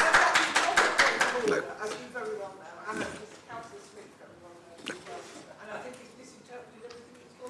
So, Imogen. Well, he's having a rant over it. I entirely applaud the efforts that are made in this draft plan. It is a start, but I don't think it really has the commitment, drive and detail that we need at this point to match what we need for a climate emergency. Australia is burning, the polar ice caps are melting, and we're seeing extreme weather conditions even here in the UK. So if this is really the emergency that we're aiming for, why is the progress on carbon reduction not being reported at every single council meeting we have? We need to know how this is progressing on a more regular basis than the annual that is suggested. We're committing to spending approximately £50 million over the next 3 years. The report talks about bringing a costed report in July, but surely we need to be benchmarking and measuring the return and ensuring that the public money is not being wasted. We need to understand what things we are doing and what's going to be the most cost-effective ideas in the approach to those approaches, and the changing quite quickly, which are changing quite quickly at the moment. If we are carbon offsetting by tree planting, what are the costs related to planting those trees and maintaining them throughout their early years of life and so that they will thrive? The council must do this already. This would surely be something simple to calculate. If you're installing electric vehicle charging points, how much do they cost? How often are they used? And is the electricity coming from renewable low-carbon sources? Because if charging a car is done using electricity from a coal-fired power station, then we're just putting the carbon consumption elsewhere. How do you plan to take control of our bus services so that buses actually cover the areas and times that we need them to do? Naturally, there would be an associated cost with subsidising that level of service. While I applaud the installation of solar farms, where are the details of the cost of installation and maintaining these farms? These would surely be a simple thing to provide at this point. We're given some numbers at the end of this report, but I need to see no details of how this is being calculated or where it's come from. Essentially, how can we commit to this plan if we do not have any real idea of how cost-effective it will be, and we are not kept up to date on the changes of what the effect of any changes of the plan would be on our finances? Thank you. Thank you very much. Rachel Burgess. Thank you, Mr Mayor. This report, I believe, is designed to hoodwink residents. Its purpose is to let residents believe that £50 million of additional spend has been found for the climate emergency since last summer. This is an absolute nonsense. Much of this £50 million was already planned for example, the Copped Beach Park and Ride, improvements to cycleways, food waste collection, even the purchase of recycling boxes. These have been planned for years or already in place. Much of this is simply spending being rebadged as climate emergency, not new money. As for the detail of the budget, do the Executive really expect residents to believe that part of the solution to the climate emergency, as evidenced within this £50 million, is investment in future road building? We know that emissions from transport is one of the biggest controllable sources of carbon. We also know this is a massive challenge to address, particularly as we have heard already, where car use is so high. So to include the words residents will be encouraged to use public transport as a first response to the public transport challenge is pitifully unambitious. This is the biggest challenge we face, and our residents are merely asked to try harder. The report also mentions, as we have heard, the high-level working group on the climate emergency that will steer the plan. Residents have to be aware that this cross-party working group had not even had sight of the plans before they were published in the local newspaper. The residents of Wokingham should not be fooled by this electioneering by the Conservatives. We need much bolder actions, not rebadging of activities, and some more roads.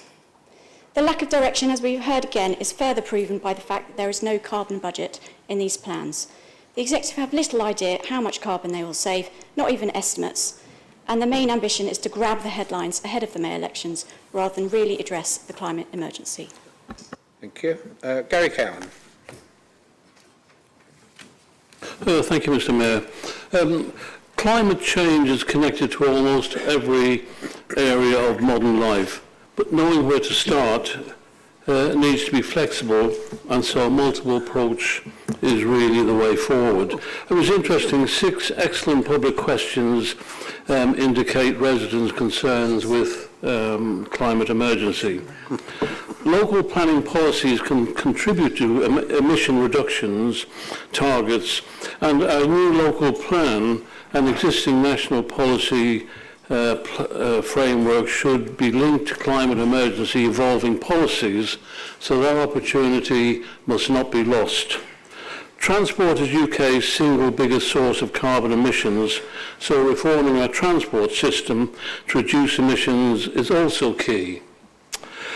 However, Woking Borough, because of its mixed rural and urban structure with limited public transport, has to be very smart in creating low-carbon transport systems that is not damaging to the borough economy, and this actually is a very tricky balancing act.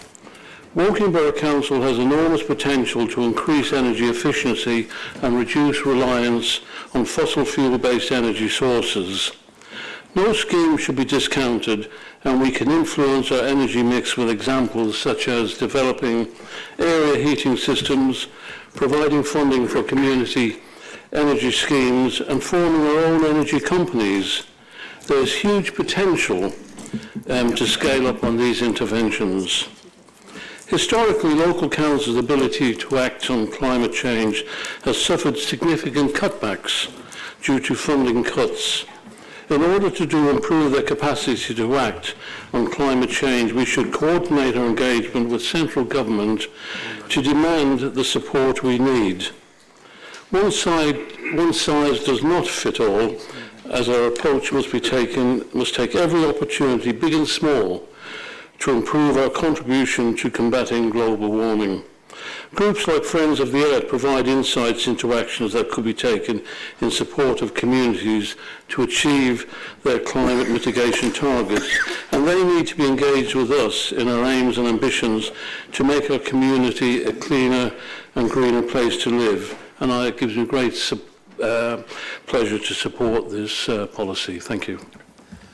Thank you very much. We are getting short on time, so we have 3 remaining speakers. I would ask you all to be 4, is it? 4.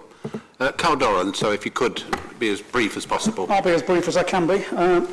My understanding as the author and proposer of the amendment which became the substantive motion on declaring a climate emergency was that the cross-party working group would have much more input into this plan. I mean, that was the whole point, to work together.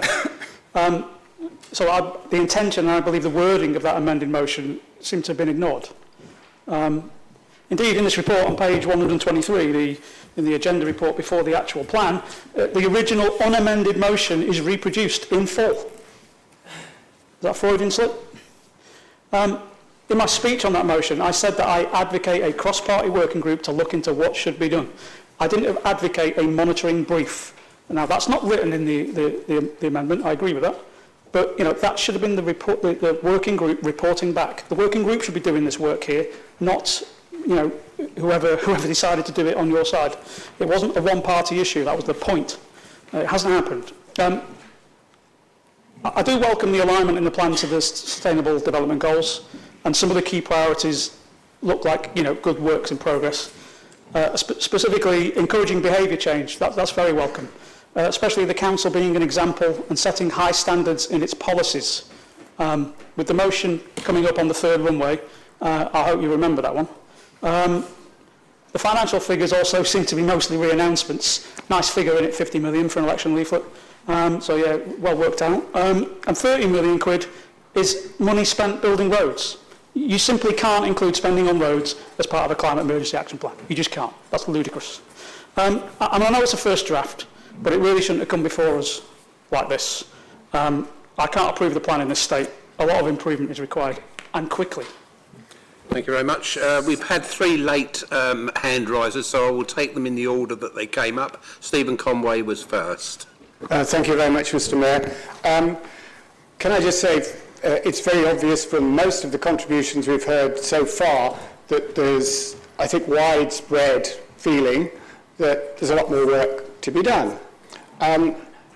Which is precisely why I'm particularly grateful that the executive member accepted the suggestion of my colleague Sarah that the word initial be clearly inserted in this recommendation. That word initial is very, very important, I think, for many of us as a way in which we can support this as a first step. It's very clear that lots of people have raised extremely good issues that need to be taken on board as this develops. But the view, if I can reassure Chris, if he's listening, the opposition position is that we are prepared to support this on the basis that it is an initial outline of what we would like to do. It's a statement of intent as much as it's a statement of what actually is going to happen. And on that basis, and on the understanding that there will be continuing and proper cross-party working to achieve what we all believe is important for this borough, this is an issue, may I say, that ought to not be one where there's political posturing. This is an issue that is of fundamental importance, and we really need, as a council, to draw on all of the skills of the people in this chamber to make it work. So, on this very conditional basis that that word initial has been put in and it's accepted, there's a lot more to do, we will support this. Thank you. Thank you. Councillor Keith Baker, very brief, please, if you would. I will do, because Councillor Conway had very, very wise words. I think he said a lot I was going to say, that we need to work together. There is only one political party in this chamber who's electioneering, and it's the party over here, Labour. Lib Dems haven't done it, we haven't done it, they're the only ones in this chamber. So I fully endorse what Stephen said. He's got it spot on. Thank you very much. Thank you. And finally, Emma Hobbs, please. And again, could Thank you very brief? much, Mr. Mayor. I'd like to endorse what Councillor Baker and Councillor Conway have both said, especially about the political posturing. I think it's a disgrace, especially as I understand that one of the members on behind me sits on this committee. I would like to say that, very briefly, that this is a very highly contentious issue with all sorts of things, local councils and national government of all parties. I'd like to say that Councillor Murray has done a fantastic job in getting this started, and I like the word he uses, initials, and it is very, very, we've all got to bear in mind this is complex, it is a difficult issue, and he's started on a very long road. Thank you. Okay. Thank you. Right. Okay. Can I come back to the seconder for this item, which is Laura? Can you speak for just 1 minute, do you think? I'll see if I can. Thank you, Mr. Mayor, and I'm so happy to be seconding this council's first ever initial climate emergency plan. And we can sense in this room that we all want to work together. We're all invested in this, we're all passionate about this, so we really do need to collaborate, and that is so welcomed. And I'll be honest, when Councillor Murray and I were going through drafts of this plan, we asked ourselves, is there enough detail here? What are other councils doing? Does our plan match up to theirs? Do we need to get an external body to review it? What does good look like? This is the first time we've ever done this plan as a council. We don't want to get it wrong, and we're not going to, and I'm going to tell you why. So the officers who have helped draft this plan, and a colossal amount of thanks must go to them for the hard work they've done in only 6 months. They've benchmarked our plan with other councils who published theirs in summer last year, so they're ahead of us. And they don't have any more detail. They don't have carbon numbers. We're completely where we need to be right now. But that's not to say that that evidence... Laura, I'm sorry, we're going to have to ask you just to sum up very quickly. Can you just end the... Well, this plan will bring a lot of positive environmental benefits to this borough and our residents. So I'd ask you for all to improve this initial plan. Thank you. Thank you very much. Gregor, would you like to come back? Just very briefly, Mr. Mayor. Thank you. £18 million for clean energy generation, solar farms. £18.6 million for CO2 reduction initiatives, including our Green Bank initiative.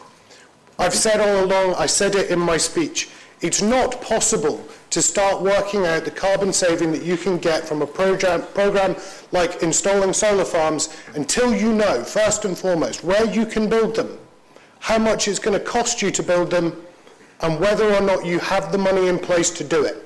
We have the money in place. We know the sites that we want to use. We will work out the carbon saving that will come from it, and I have already committed in my speech that I will communicate that to all members and to the cross-party working group. This is an initial working document. It will live and breathe and ebb and flow over the next 10 years, and I ask all members of this chamber to support it. Thank you very much.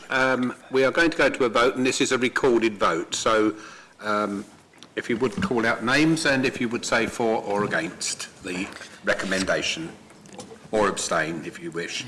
So councillors to state for, against or abstain. Councillor Baker. For. Bath.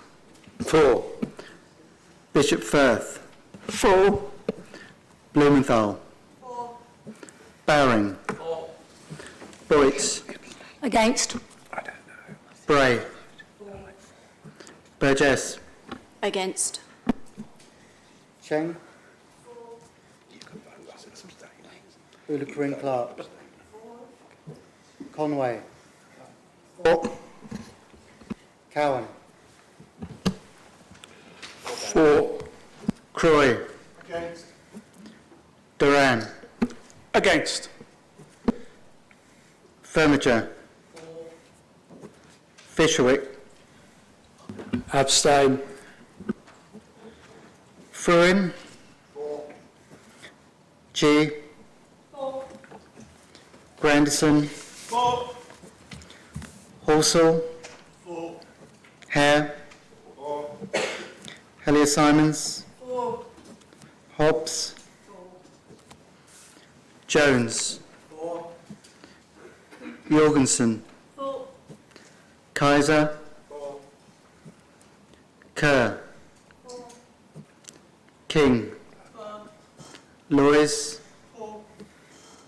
Maher. He's not here. Oh, Maher, sorry, not here. Margetts. Mather. Miel. Mickelberg. Munro. Murray. Patman. Richards. For. Ross. Sargent. Shepherd de Bray Imogen. Shepherd de Bray Rochelle. Smith Caroline. Smith Chris. Smith Wayne. Soane. Abstain. Swaddle. Weeks.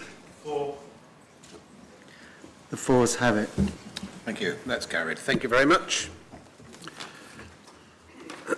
now come on to item 53, changes to the Constitution, which are page 173 to 194 in the agenda.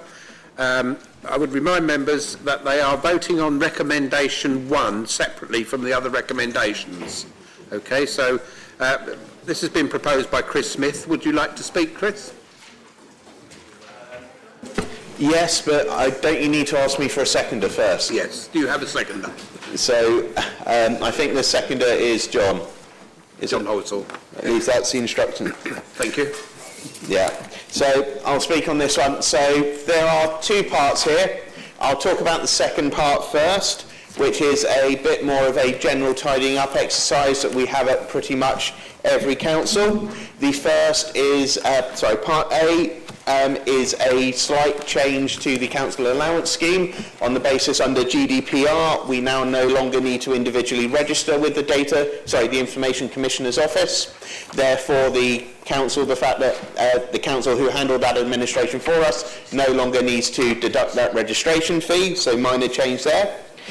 B to F are changes to the processes around questions and the council meeting. I will remind everyone that there is an amendment to this that you should there, which is just slight change to remove a closure motion because the initial draft had a slight conflict, and I'll thank Councillor Croy for pointing. Sorry. The Labour Group for assisting with that. Yeah, once it's finished, G is to remove an individual from the Health and Wellbeing Board. This was at the request of the police, as the individual finds it difficult to attend those meetings. And then H to L is some around procurement, and part of this also ensures that business cases will be brought to this council early if they are large and big enough, and that we do not just approve the contract at the end, but that as councillors we get to approve the business cases. And so those are hopefully relatively simple and easy, but I'll be willing to take questions and comments on them. The first part might be slightly more controversial, and it is about a potential change to the start and ending times of this meeting, moving it from 7:30 to 7. I will say that the reason the change is proposed of 7:30 to 7 is not because the working group wanted a change to 7. We can only propose changes to the Constitution. We couldn't bring here keeping the meeting time the same. And I have received a number of emails and comments from this from members across all parties here. The general points in favour seems to be a consistency for both councillors and members of the public, that they know what time all council meetings will start, and obviously if we start earlier we will finish slightly earlier. The negatives have been the difficulties for some councillors, particularly those who have to travel from distances, whether London, Oxford or further away, to make these meetings, and can find that very difficult. And also it can be disruptive to those with families, that they will not have that time to pop home after work and make it. I will say the reason I wanted this to come to the council as a separate vote is because I recognise how important this is to some individual councillors. I will say that I am in a fortunate position of being able to make either time, and therefore I will be abstaining, because I do not want my vague preference to override those who have some very serious issues with the time of the meeting changing. I'll now kind of allow my seconder to speak if they want to, or try and respond to questions as they come in. Thank you. Thank you. Can I ask for us to vote on the amendment as it stands? Thank you. Can we have a vote on the amendment that I think you've...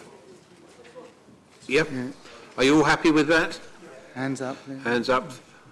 Yep, thank you very much. That's carried. Thank you very much. Now we come to voting on the first item, which is the... Sorry. Oh, sorry. Yeah, no, we want the seconder. There's a seconder who is... John, do you wish to speak, John Horsall, at this stage? No. I've got John Horsall. Who's the seconder? Who is the seconder? Yes.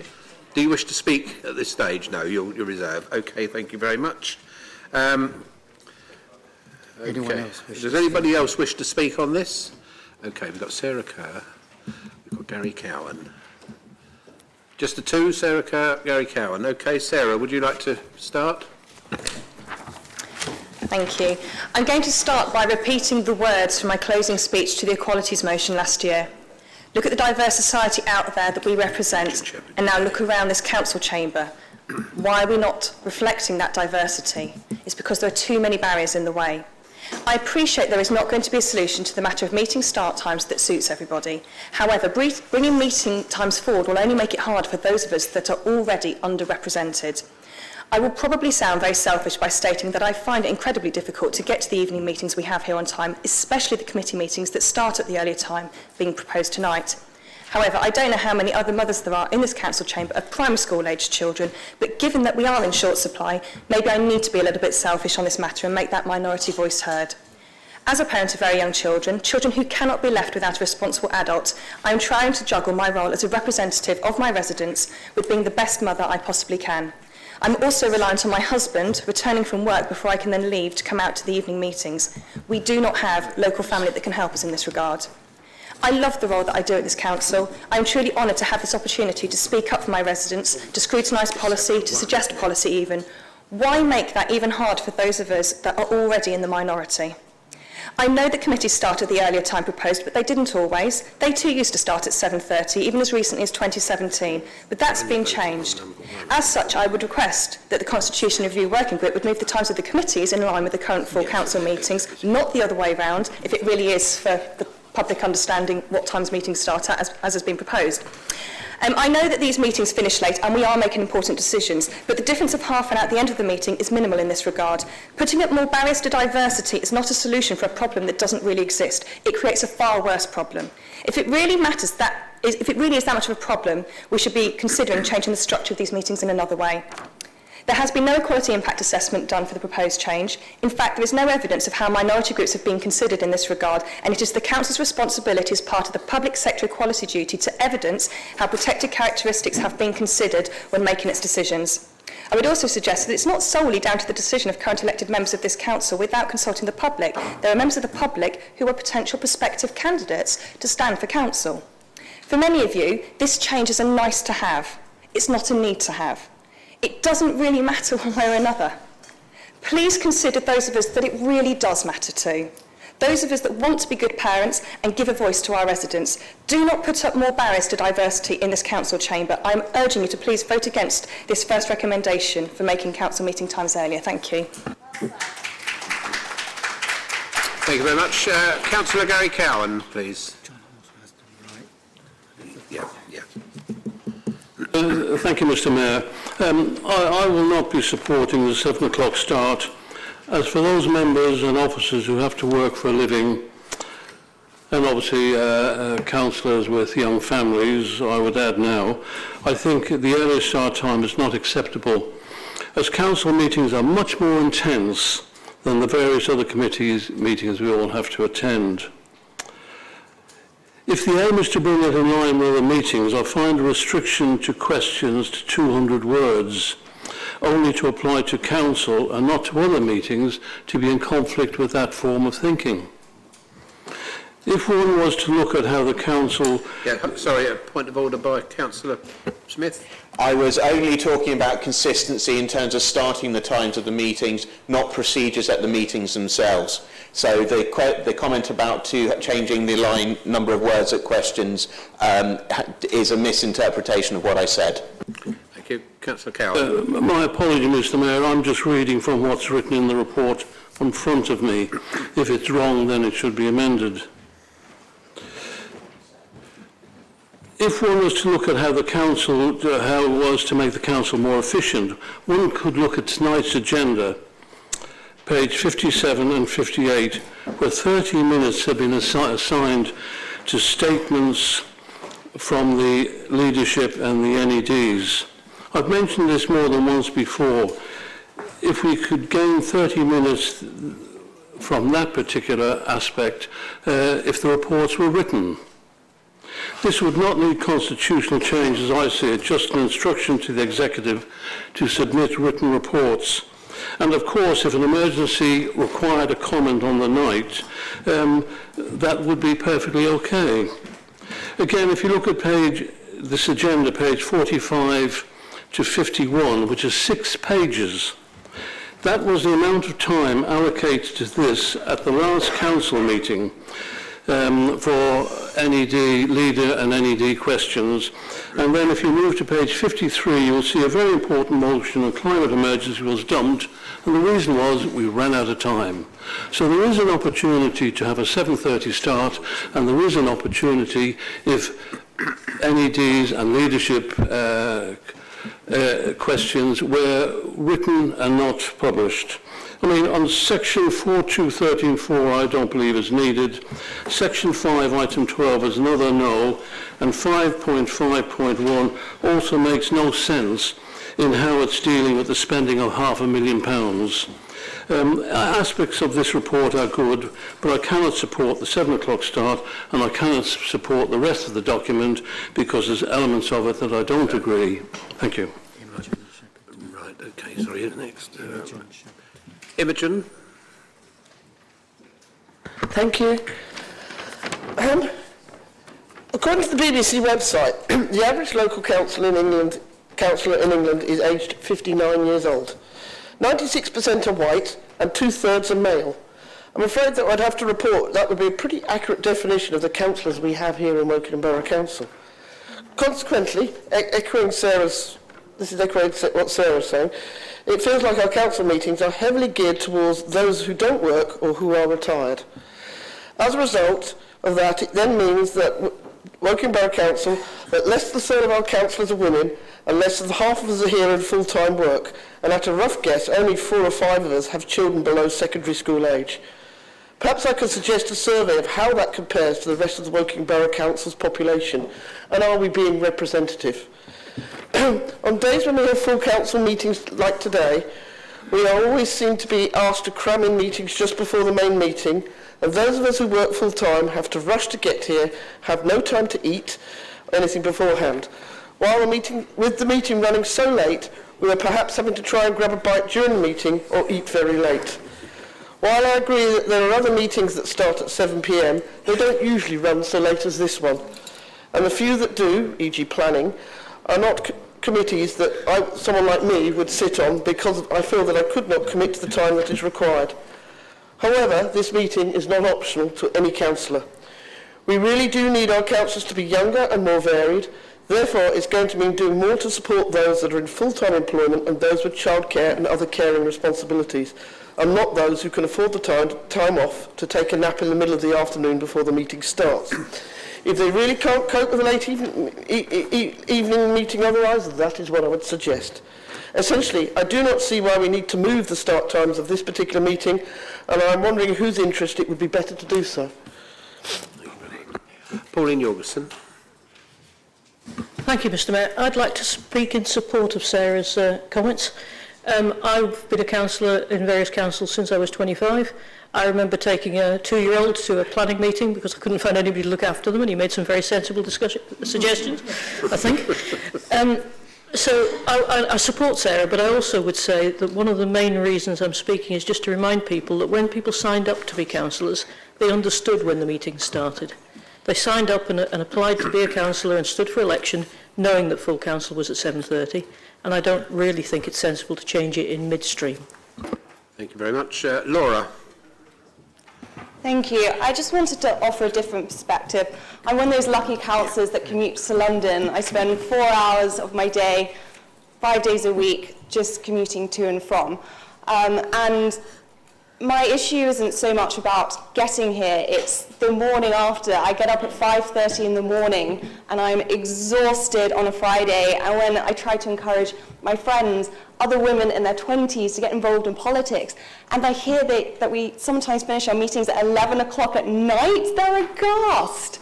And yeah, I can't tell you how terrible I feel on Fridays, and I have a big cup of coffee, and my colleagues think I'm hungover, and I'm only drunk on politics. So I just wanted to say that it's not just getting here, it is also what time we end as well. And the earlier we begin, the earlier we end, the quicker I can go to. Could have something different. Yeah. Okay. Carl Doran, please. Thank you, Mr Mayor. I wasn't going to speak on this, but I also have very young children. It is difficult to do 7 o'clock, as I find every time the planning committee, which sits every month, turns up, so that's not great. So I would prefer to leave it at 7:30, and that's what I'll be voting for. And I'm not a commuter, but I used to do that as well to London, and you know, if you are a commuter, it's difficult, but there are people who might want to be candidates coming up for whichever party or none, and you know, if they're commuters, this might put them off if that time is pushed back to 7. So that's another good reason to not do it. I think there are reasons to have it at 7 as well. But the other thing I'd just like to say is I just want to thank Chris and the working group for separating this out. I think it's a very honourable thing to do, which allows us to have this good conversation. So thank you. Thank you. Andy Croy, please. Very, very, very quickly, just to sort of comment on Imogen's comment, I think age is a protected characteristic, so cheap pops at people having a nap in the afternoon, and particularly, well, I can't think of any other characteristics that people would laugh about any cheap pops at. Okay. Keith Baker. Thank you. I too want to endorse what Councillor Kerr said. We need to encourage the maximum diversity into this chamber. Otherwise it gets too staid, it gets tired. We need younger blood, we need blood from different ethnic backgrounds, ages, etc. And by the way, we're all being encouraged to get out of our cars and walk here, as we heard that the leader was going to take 3 days to walk here. Moving the start time earlier just puts more pressure on Councillor Horsell. You'll probably have to leave an hour earlier on that basis. Thank you very much. Stephen Conway. Thank you, Mayor. Thank you, Mr. Mayor. I'm hesitant to engage in one-upmanship or perhaps one-personship. But as somebody who wakes up at 5:10 rather than 5:30, I feel I'm in a good position to do so. I'm also a sucker for punishment in the sense I am on the planning committee, which does start at 7 and often ends even later than these meetings, may I say. However, I really do think all the issues that have been addressed about diversity of membership of this council are really serious and important issues that we need to take into account. I think it's vitally important that we try and make this council as accessible as it is to as wide a range of people as possible. That includes people with young families, but also people who do work for a living and work perhaps in London and have to commute. I also would like to just, if I may, be slightly sceptical about Laura's assumption that if we start early, we will finish early. All experience suggests the longer we have, the longer we go on. John Horsell, please. Amusing interview. I'd just like to make it clear that even 70-year-olds work full-time. I'd just like to say to my group that it's a free vote, so it is as you want it to be. Thank you very much. And finally, Chris Smith, do you wish to come back on?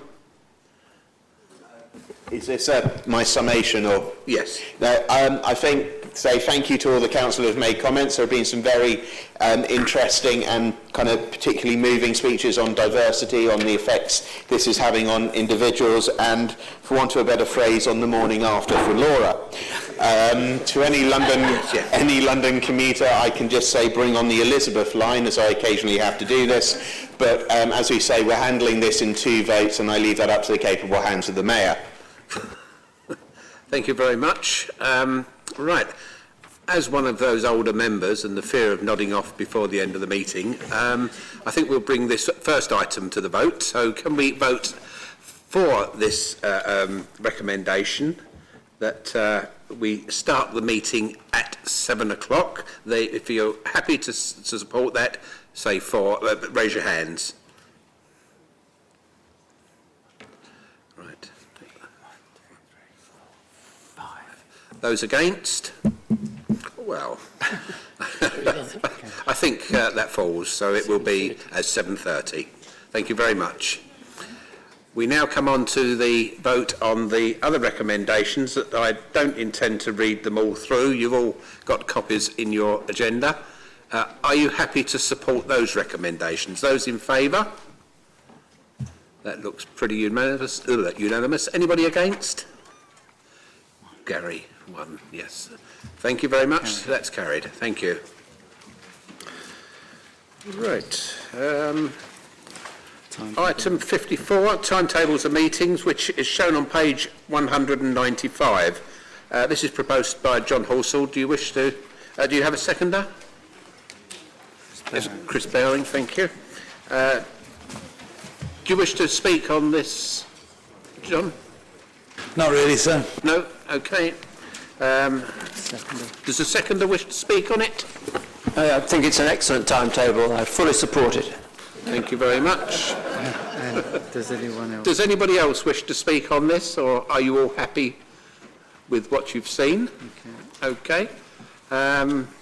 So, yeah, do you wish to reply to anything that you may have said or didn't say earlier, John? I very rarely disagree with myself. Okay, thank you. Right, so can I ask the members to vote on the timetable of meetings, please? Those in favour? Yep, that's carried. Thank you very much. I don't think anybody's against, are they? No? Oh, yes. No. Right, okay, thank you. Right, member questions. Right, we come on to item 55, member question times. We have 30 minutes for this, and supplementaries are allowed. So could I ask Rochelle Shepherd-Dubay to ask a question of Pauline Jorgensen, please? Why is there still a problem approving the 30-mile-per-hour speed limit on Bearwood Road to allow us to construct a much-needed zebra crossing to increase the safety for students in crossing Bearwood Road?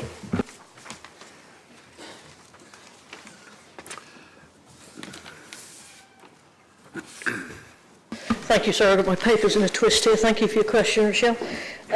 Officers are undertaking the necessary speed service to support any change in speed limit in order to support discussions with Thames Valley Police prior to progressing traffic regulation orders.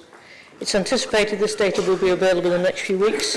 In the meantime, preparatory work to evaluate the technical requirement of a formal crossing facility and any construction constraints are being carried out in parallel to try and avoid any further delay. Subject to external funding and feasibility being established, we'd hope to deliver the crossing in the 2020-21 financial year. Thank you very much. Rochelle, do you have a supplementary? It seems that we took an awful long time to get to this point. We'd like to get this crossing done. Other places were done much quicker. We just want to know why it's not so quick. Thank you. I can't speak for the start of this project, but I can assure you that they're motoring on now and we will finish it as soon as we can.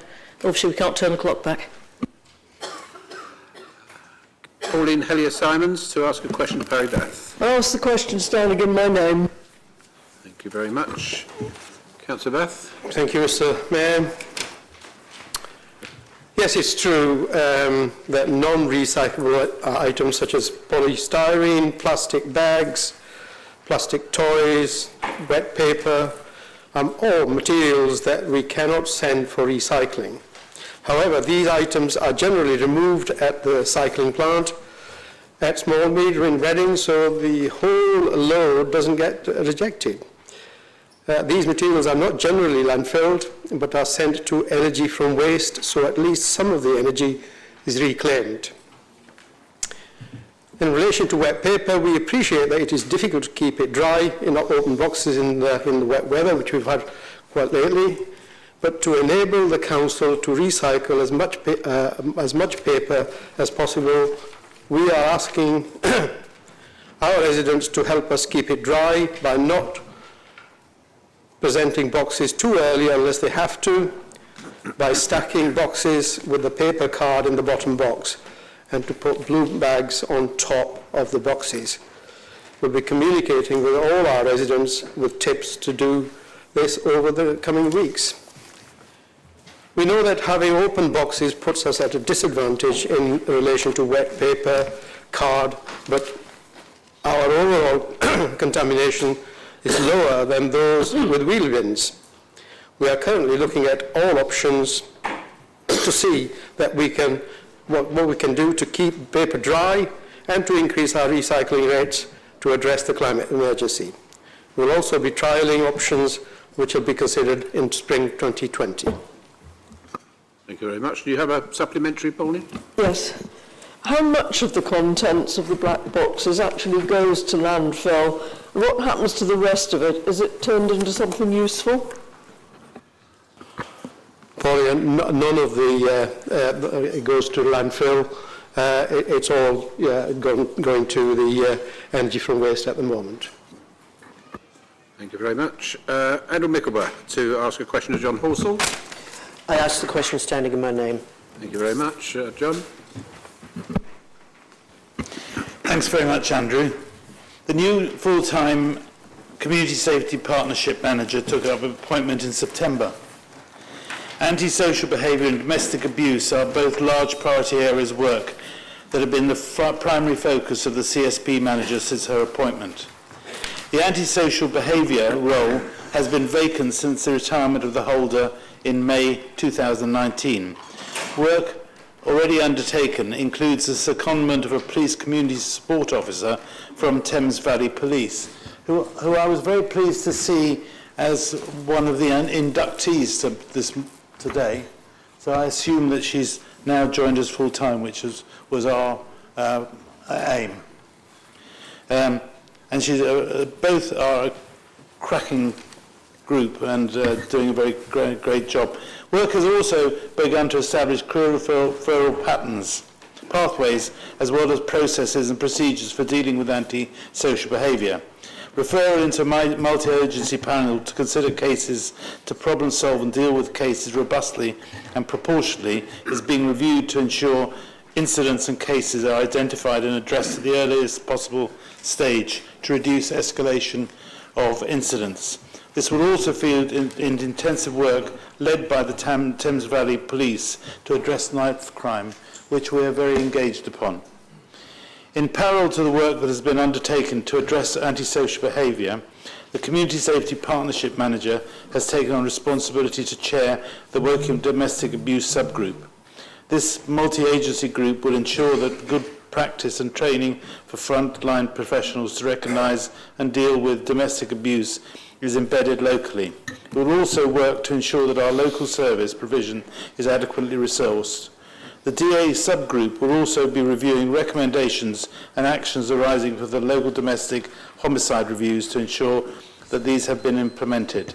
This will in turn allow the Council to support and assist victims and children that have been affected by domestic abuse. It is a statutory responsibility of the Community Safety Partnership to undertake an annual review of all crime, disorder and social behaviour across the borough. Both the antisocial John, behaviour... I'm embarrassed to ask you again to... No, you carry on. Can I just finish? Wait, they've said no. I mean, we'll take a vote on it if you like. Thank you very much. Okay, sorry. Andrew, do you have a supplementary? I know it didn't finish, but... Yes, I do, thank you, and thank you, John, for that very informative, albeit partial answer. I'm sorry that you were cut off. The College of Policing has concluded that restorative justice can be an effective and cost-efficient method of reducing crime and reoffending. Use of restorative practices to reducing conflict and preventing harm in schools has also shown to have many benefits. I understand that previous funding through WBC to support this in some schools is no longer provided. Do you agree that WBC should be supporting and contributing towards the funding of restorative approaches, including support for restorative practices in our schools that could help to improve community safety? Thank you. We have a substantial agenda on the Community Safety Partnership, and both I and Susan Parsonage sit on the Community Safety Partnership. And I will take it away with me, and come back to you, because I don't have a view on what you've just said. Thank you very much. Councillor Sarah Kerr to ask a question of, is it Terwilliger and Clark? Are you taking this one? Yes, thank you. Thank you. What mandatory training are social workers in both adult social care and children's social care required to do on domestic violence?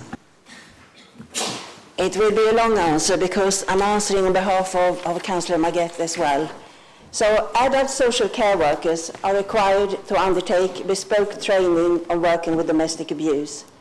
This includes a one-day course designed around the 15 high-risk indicators of serious harm or homicide, and use of the approved risk assessment tool to facilitate multi-agency responses via the Multi-Agency Risk Assessment Conference and other mechanisms. Training is delivered by an accredited domestic abuse, stalking, harassment, and honor-based violence trainer, and enables practitioners to understand the complex dynamics of domestic abuse, how to recognize it, and how to work with it. It also covers the complex issues of coercive control, honor-based abuse, and stalking in greater detail, and uses high-profile cases from the UK to demonstrate learning that has come from previous homicides. Children's social care workers are required to undertake the Children's Safeguarding Universal e-learning, developed by the Berkshire West Safeguarding Children's Partnership, which provides an understanding of why safeguarding is important, the signs and indicators of abuse, introduction to the local child protection procedures, reporting and information sharing and confidentiality procedures. They are also required to complete the Children's Safeguarding Universal Level 2 classroom training. In addition to the mandatory training, we have also facilitated the following training for our adult and children's social care staff: LGBT plus domestic violence and abuse, domestic abuse level 1 and 2, domestic abuse and coercive control behind closed doors protection. All current domestic abuse training will be subject to continued review and annual refresh as part of the ongoing work programme being delivered by the Wokingham Domestic Abuse Subgroup. This multi-agency group reports directly to the Wokingham Community Safety Partnership and oversees the local, I only have one sentence, the local implementation of good practice, training, etc. Although not mandatory, domestic abuse training is part of our whole package of core training and supported by social work professionals. Thank you, Mr. Mayor. Thank you. Sarah, do you have a supplementary? Yeah, I mean, firstly a comment, it would be nice for the non-mandatory stuff to be mandatory, I guess, but we have a very high percentage of locum social workers. Is it the same that the locum workers are doing, or what you said, is that just permanent employees? Could you repeat that question? I didn't get the last part of it.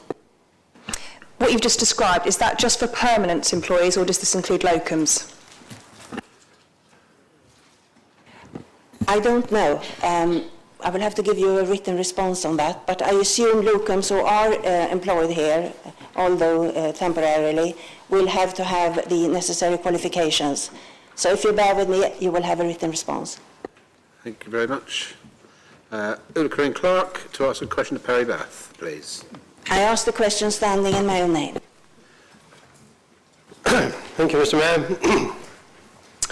Bulmersh Leisure Centre is on track to open in spring of this year. Excuse me. I'm very pleased with the progress on site and excited to be delivering such a fantastic facility for our residents. We will continue to work closely with the building contractors Pelican and monitor progress on site, and at this time we do not see any issues which would cause delays or late opening. The existing Carnival Leisure Centre will close following the opening of the new Bulmersh facility. If there are any delays with the opening of Bulmersh, we have allowed a contingency within the programme for the new Carnival Leisure Centre to accommodate such a delay without impacting on our completion date of summer 2022. Thank you very much. Do you have a supplementary? Thank you very much. Maria Gee, to ask a question to John Kaiser, please. Maria G. G, sorry. Okay. I asked the question standing in my name. Thank you. Thank you very much for the question. Firstly, I'd like to do away with some myths that have been pushed around about this. I can confirm that any borrowing to support the capital programme in total is taken as fixed rate loans, so existing loans are unaffected by any rate adjustment. The Council has not committed to any purchases whilst rates were at their very low point over the summer. Consequently, our debt-supported purchases were committed to when PWB was in the same region as last year's rates, and the business decision was based on the rates prevalent at that time, i.e. about 2.75%.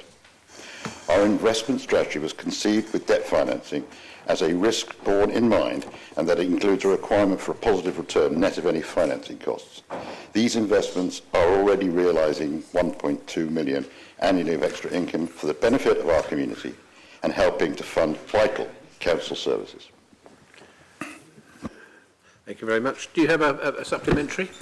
Yes, I have a very short supplementary. Given that there are going to be changes to the PWRB interest rates, what changes in housing, school, road and waste projects will have to be made as a result of such an increase? Sorry, could you say that the projects that you were worried about again? Housing, school, roads, waste, things other than commercial investments. I think this rate change was meant to discourage some councils that have done some very unprudent things by investing huge amounts of money. And I think it was a one-off adjustment to make the point that it did want to discourage some councils and some small district authorities have large portfolios, very large portfolios. And I think this was a one-off adjustment intended just to make the point by the Treasury. So I don't think it's going to affect any of those programmes at all. Thank you very much. Jim Furin to ask a question of Gregor Murray, please. I asked the question to stand in my name. Thank you. Thank you very much for the feedback that you have provided on the service that we provide. We do need to make improvements to the online service to ensure customer experience is a good one. When the service moved into our customer services team at the end of 2016, we designed an online service which enables a faster and more efficient way of applying. This gave an instant decision for those applying under the difficulties in walk-in criteria, and this was in addition to offering phone or face-to-face appointments for those who needed it. However, following a bedding-in period, recent legislation changes and feedback from our residents, we have identified ways to improve the customer experience when applying for a badge. We will be incorporating improvements into a system rebuild, which will start in January 2020, so this month, through to April-May for the go-live date. The changes will be: we will use the government's application form, which includes hidden disability questions. This will integrate with our customer relationship management system and will ensure a quicker and easier application process for customers. The removal of the requirement to have an online account with the council before applying, making the process simpler and quicker for customers. We'll use the government.pay system rather than our own payment system, and we will use the government.notify.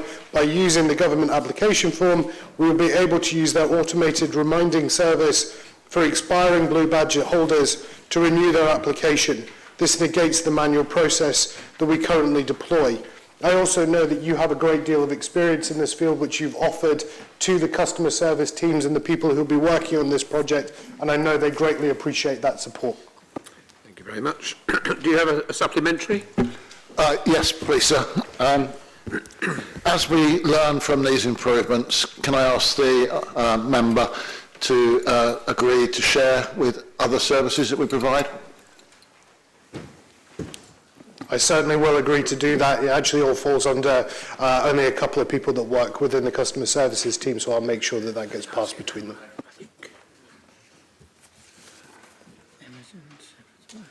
Charlotte Haytham-Taylor. She's not here. Right, Imogen Shepherd-Debay to ask a question. I don't know who's answering the question for... thank you very much, Diane King. Thank you very much, Imogen. I'm happy to ask the question in my name. Thank you, Imogen. Whilst there were ongoing discussions during the construction phase of the town centre, there was no commitment from the council, from this council, to carry out deep cleans 6 times a year. Since the marketplace was completed, the Borough Council has carried out its statutory obligations to maintain and keep the area free from litter and detritus. It also funded a trial one-off wash that took place last year. Working together in partnership, I'm pleased to confirm that the town and borough councils have now agreed a surface washing regime that will be put in place permanently. This is based on a regular daily wash of a small area and will gradually move around the town, and once complete, start the process over again. This washing will work round the market on a Tuesday, Thursday, Friday and Saturdays, and the frequency of washing will be significantly above the 6 times a year you have referred to, although this was never agreed. Thank you very much. Do you have a supplementary? Okay, what has happened, of course, is the town council has had to agree to pay for half of the deep cleaning, and the thing is that it was never factored. The cleaning of the marketplace was seen to have never been factored into the work that was done with the marketplace, and I'm sort of wondering how the extra cleaning that was required was missed. Thank you, Imogen. Whilst I wasn't actually involved in the discussions about this decision, we obviously do need to sort it out. I suggest you talk to your people and I'll talk to mine, and we'll get them to agree it between them. Thank you very much. Paul Fishwick to ask a question. Yeah, I'll ask the question said in my name. Thank you. Thank you for the question, Paul. Unfortunately, as you probably know from the various communications that have been going on Facebook, the work to replace the traffic signal loops was omitted in the initial design phase. Once this omission has been realised, the additional period of time was needed to have the work design specification agreed and the subcontractor appointed before the reinstatement programme could be programmed. Normally, these additional work items are picked up with the participation of the contractor in early stages of the design scheme, known as the Early Contractor Involvement, or ECI. However, this being one of the first jobs with the new contractor and the scheme development coming forward during the mobilisation period, it wasn't possible to have the ECI for this particular job, which meant that this didn't get picked up. The work to recut the traffic loops have now been completed. That's dated on the 13th of November. Thank you. Do you have a supplementary? I do, thank you. When I attended the launch event of the new Wokingham Highways Alliance of WSP and Volker Highways, we were informed that these companies were vastly experienced in dealing with highway maintenance projects such as this. The residents, as well as the travelling public, have had to endure the consequences of their mismanagement for 8 weeks, just for 4 hours' work. That's how long it took to replace those loops. Will the executive member agree that the project has ended up in an absolute shambles? I wouldn't say it was an absolute shambles, but it wasn't our finest hour, I'll give you that. I think, to come back to the original answer, the early contractor involvement to actually get involved in the design and make sure somebody hasn't missed something is the key thing to stop this happening in future, and that couldn't happen because of the change of contractors. Thank you very much. Gary Cowan to ask questions John Horsall. I'd like you to ask the question standing in my name, and your 2 minutes starts now.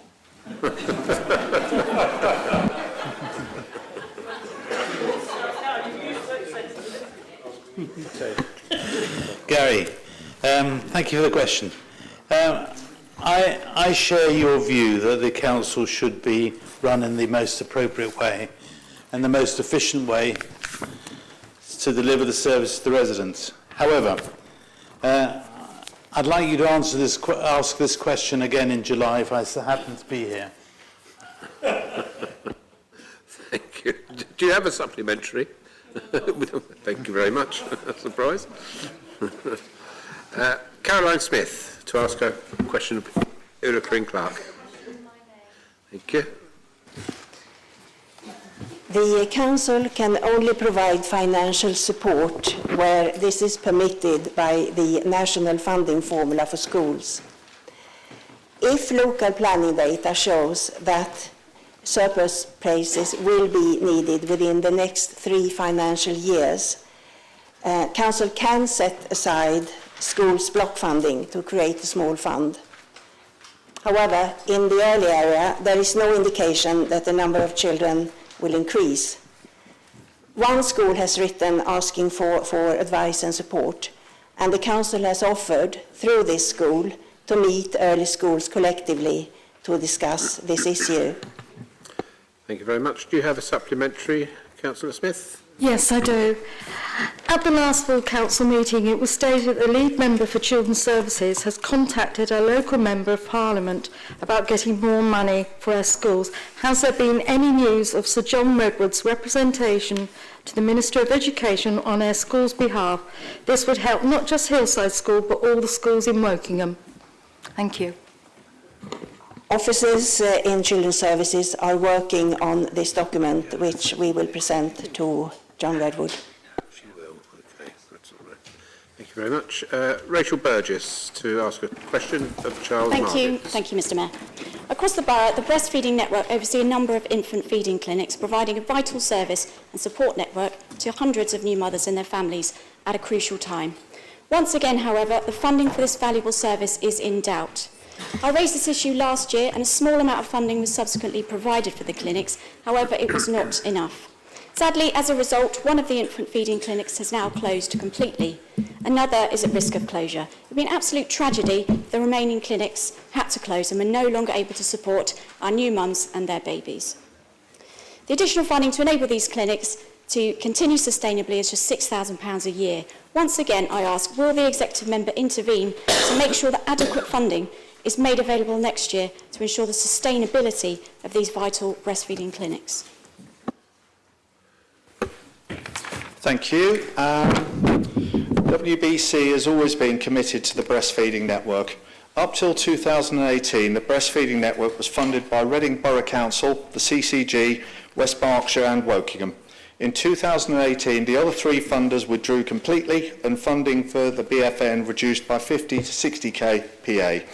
WBC stood by the network and maintained its funding when everyone else withdrew because we believe the service was valued and well used in our community. However, as a result of the withdrawal of funds, the service was cut back. In 2018-19, funding was maintained to support 10 volunteers running 8 drop-in centres, supported by a project lead and 30 hours of supervision. A Facebook page was launched to publicise the BFN. However, there was still a drop in the number of parents supported and the project lead resigned at the end of 2018 because she'd secured another job. The number of volunteers has recently dropped from 10 to 5 due to natural churn. All decisions regarding the BFN service delivery within Wokingham have been made with the service provider. However, in a direct answer to your direct question, I can confirm that the officers contacted BFN 2 weeks ago to arrange a meeting which will take place on the 28th of January. There are 2 items on it. 1 is to resolve the short-term funding problem, and 2 is to actually plan a long-term sustainable future to make sure this voluntary group has the support it needs. Thank you very much. Do you have a supplementary? Yes, I do. Thank you. I'm glad to hear there's a positive answer to that. These clinics at the moment are not taking any bookings after March because they're so concerned about this. So I'm glad to hear there's a reasonably positive answer from you. The executive member will be aware, I think, of these issues already. The clinic that actually closed was in Finch Hampstead, which is an area he will know well, as he's a councillor for that area. So I think he must have known about these issues. So my question would be, why did he not intervene sooner to support these services and to support our new mums and their babies across the borough?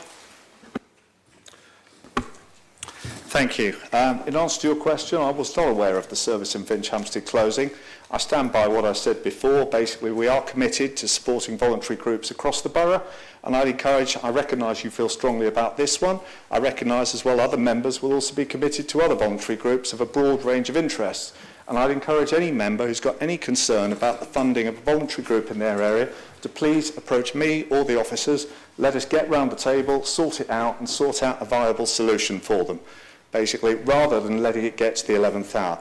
We are fully committed to this group. We will see it supported and we will see basically it survive and prosper. Thank you very much. Shirley Boyett, we're getting very close to running out of time. Are you happy to ask it in your name or? Thank you very much. Thank you. It's Barry Beth. Thank you, Mr. Mayor. The Council and its waste partners have previously operated a sticker system to enable the household waste recycling centres to positively identify local residents. More recently, the centre staff have been finding that some non-RE3 residents have been using fake stickers to enable them to dispose of their waste at these sites at the expense of the council and its residents. As a result, the stickers have recently been replaced with proof of ID, such as a driving license. The RE3 Marketing and Communication Officer communicated this information to residents using available channels, including adverts on RE3 website, recycling centre staff, communicating information to visitors, signage at both recycling centres, leaflets and large format posters displayed around these sites, press releases to local media, parishes and local organisations, Borough News, RE3 monthly newsletter, social media reports, and these reports exceeded 28,000 users. Generally, there's been limited feedback to the change, but RE3 will be ensuring, as far as reasonably practicable, that nobody from Bracknell, Reading or Wokingham is turned away from the household waste centres without ID for a further 6 months from 1st of February. Thank you very much. Can I ask, Shirley Boyd, would you be happy to, any supplementary to be directed straight to Parry, because we are out of time? And Laura, I'm sorry, we are out of time, and if you would like an answer to your question to Parry, perhaps you would like to direct it. Thank you very much, if you're happy with that. Time is very, very tight. Thank you. We come on to item 56, minutes of the committee meetings and ward matters. We have 20 minutes allocated to this. So, keep your hands up. Maria G, Rachel Bishop-Firth, Rochelle Shepherd-Dubay, Clive Jones, Sarah Kerr, Andrew Mickleborough, Stephen Conway, David Hare, going round, Keith Baker. I think that's everybody. Okay, so where are we going to start? We'll start with Maria G, please. Oh, sorry. Yeah. Today, in the centre of Wokingham, all of which lies in the Wokingham Town Conservation Area, I counted 82 on-pavement advertising signs, including 11 advertising covers on bollards. This obstruction of the public highway is a trip and collision hazard, and failure to control these signs most likely breaches the Equality Act. The obstructions are a particular risk to those who cannot see them or who use mobility aids, those who are frail and need a companion, and those who may be adversely affected by too much visual clutter. The amount of clutter I saw should not be allowed in the conservation area. In light of the Council's obligations under planning, heritage, highways and equalities legislation, can you please respond to the following question? In the last 3 years, how many of these 82 signs have been granted consent by the Council, and how many of those not granted consent have led to a fine? I think it's for Councillor Jorgensen, yeah. Yeah, I can certainly answer part of it. I talked to officers about this problem last week, and some of the officers who patrol in Wokingham actually went around and had a look at the signs, and in particular signs over the bollards as well as the A signs. They said when they looked last week there were less than there had been, considerably. We don't actually need new policy for it. There is a sensible number of signs that people should have. I've asked officers to take letters around each of the individual premises in the area to make sure that they understand that it's not sensible to get into sort of a I'll have one A board, you have two A boards, I'll have three A boards sort of competition, which is what was going on before. I've been assured there are less now, but I will ask them to go and have a look again. Thank you very much. Rachel Burgess. No? Oh, okay. Rochelle Shepherd-Dubay. Oh, sorry. Mr. Mayor, could I just ask that we extend the meeting tonight until 11 o'clock?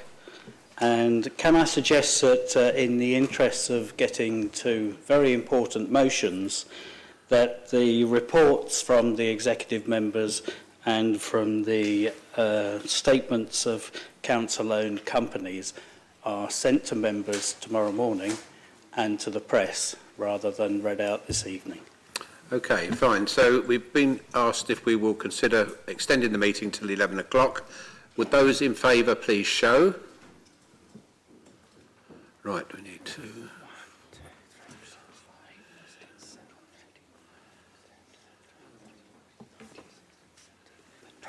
18. Those against?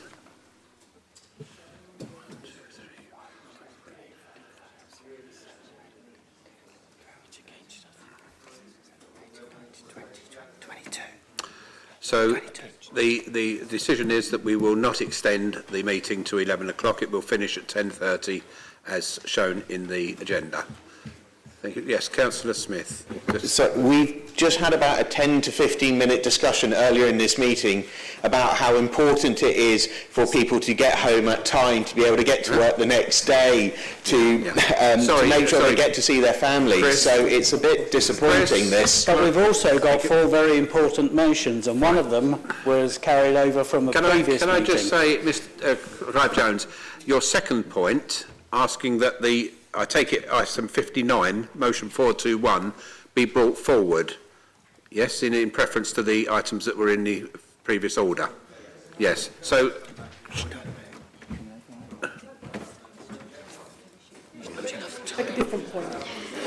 Yeah. Can I withdraw my motion? I think I need to propose a closure motion asking for debate on the motion which I've raised to be adjourned to the next meeting. Okay. Hold just one moment. We're discussing. This is. They're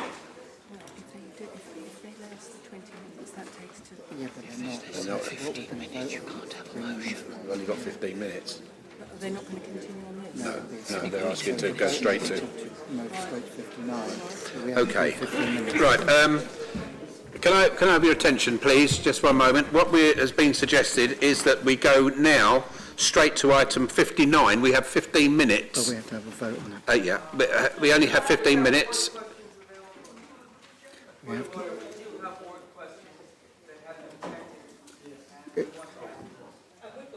Okay, but we're going to vote on it. Yeah, right. To move to item 59 straight away now, can I see a show of hands, all those in favour?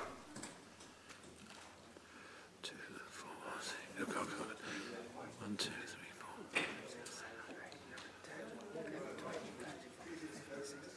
4. 18. Okay, those against?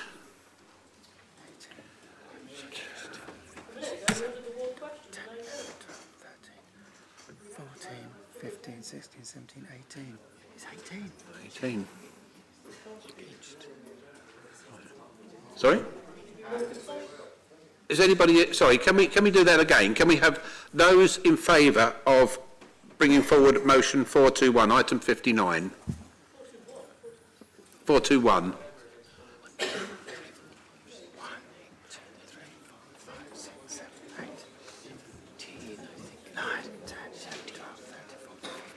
16. 16. 16? Yep. Those against? 1, 2, 3, 4, 5, 6, 7, 8, 9, 10, 11, 12, 13, 14, 15, 16, 17, 18. Oh, it's easily against. Right, it was against, so that will not be brought forward. We will carry on with the agenda items in the order that they're shown here until 10:30. So, Rochelle, it's this list of names. right, okay, where are we for this? Rochelle. Rochelle Shepherd-Debay. My question is, there's a 250 houses that have been approved to go forward to the local plan update, and I'd like to know why this particular amount of houses, which represents 25% of all of the extra houses, was not returned to the parish council and not consulted with the ward councillors before actually putting it into the consultation.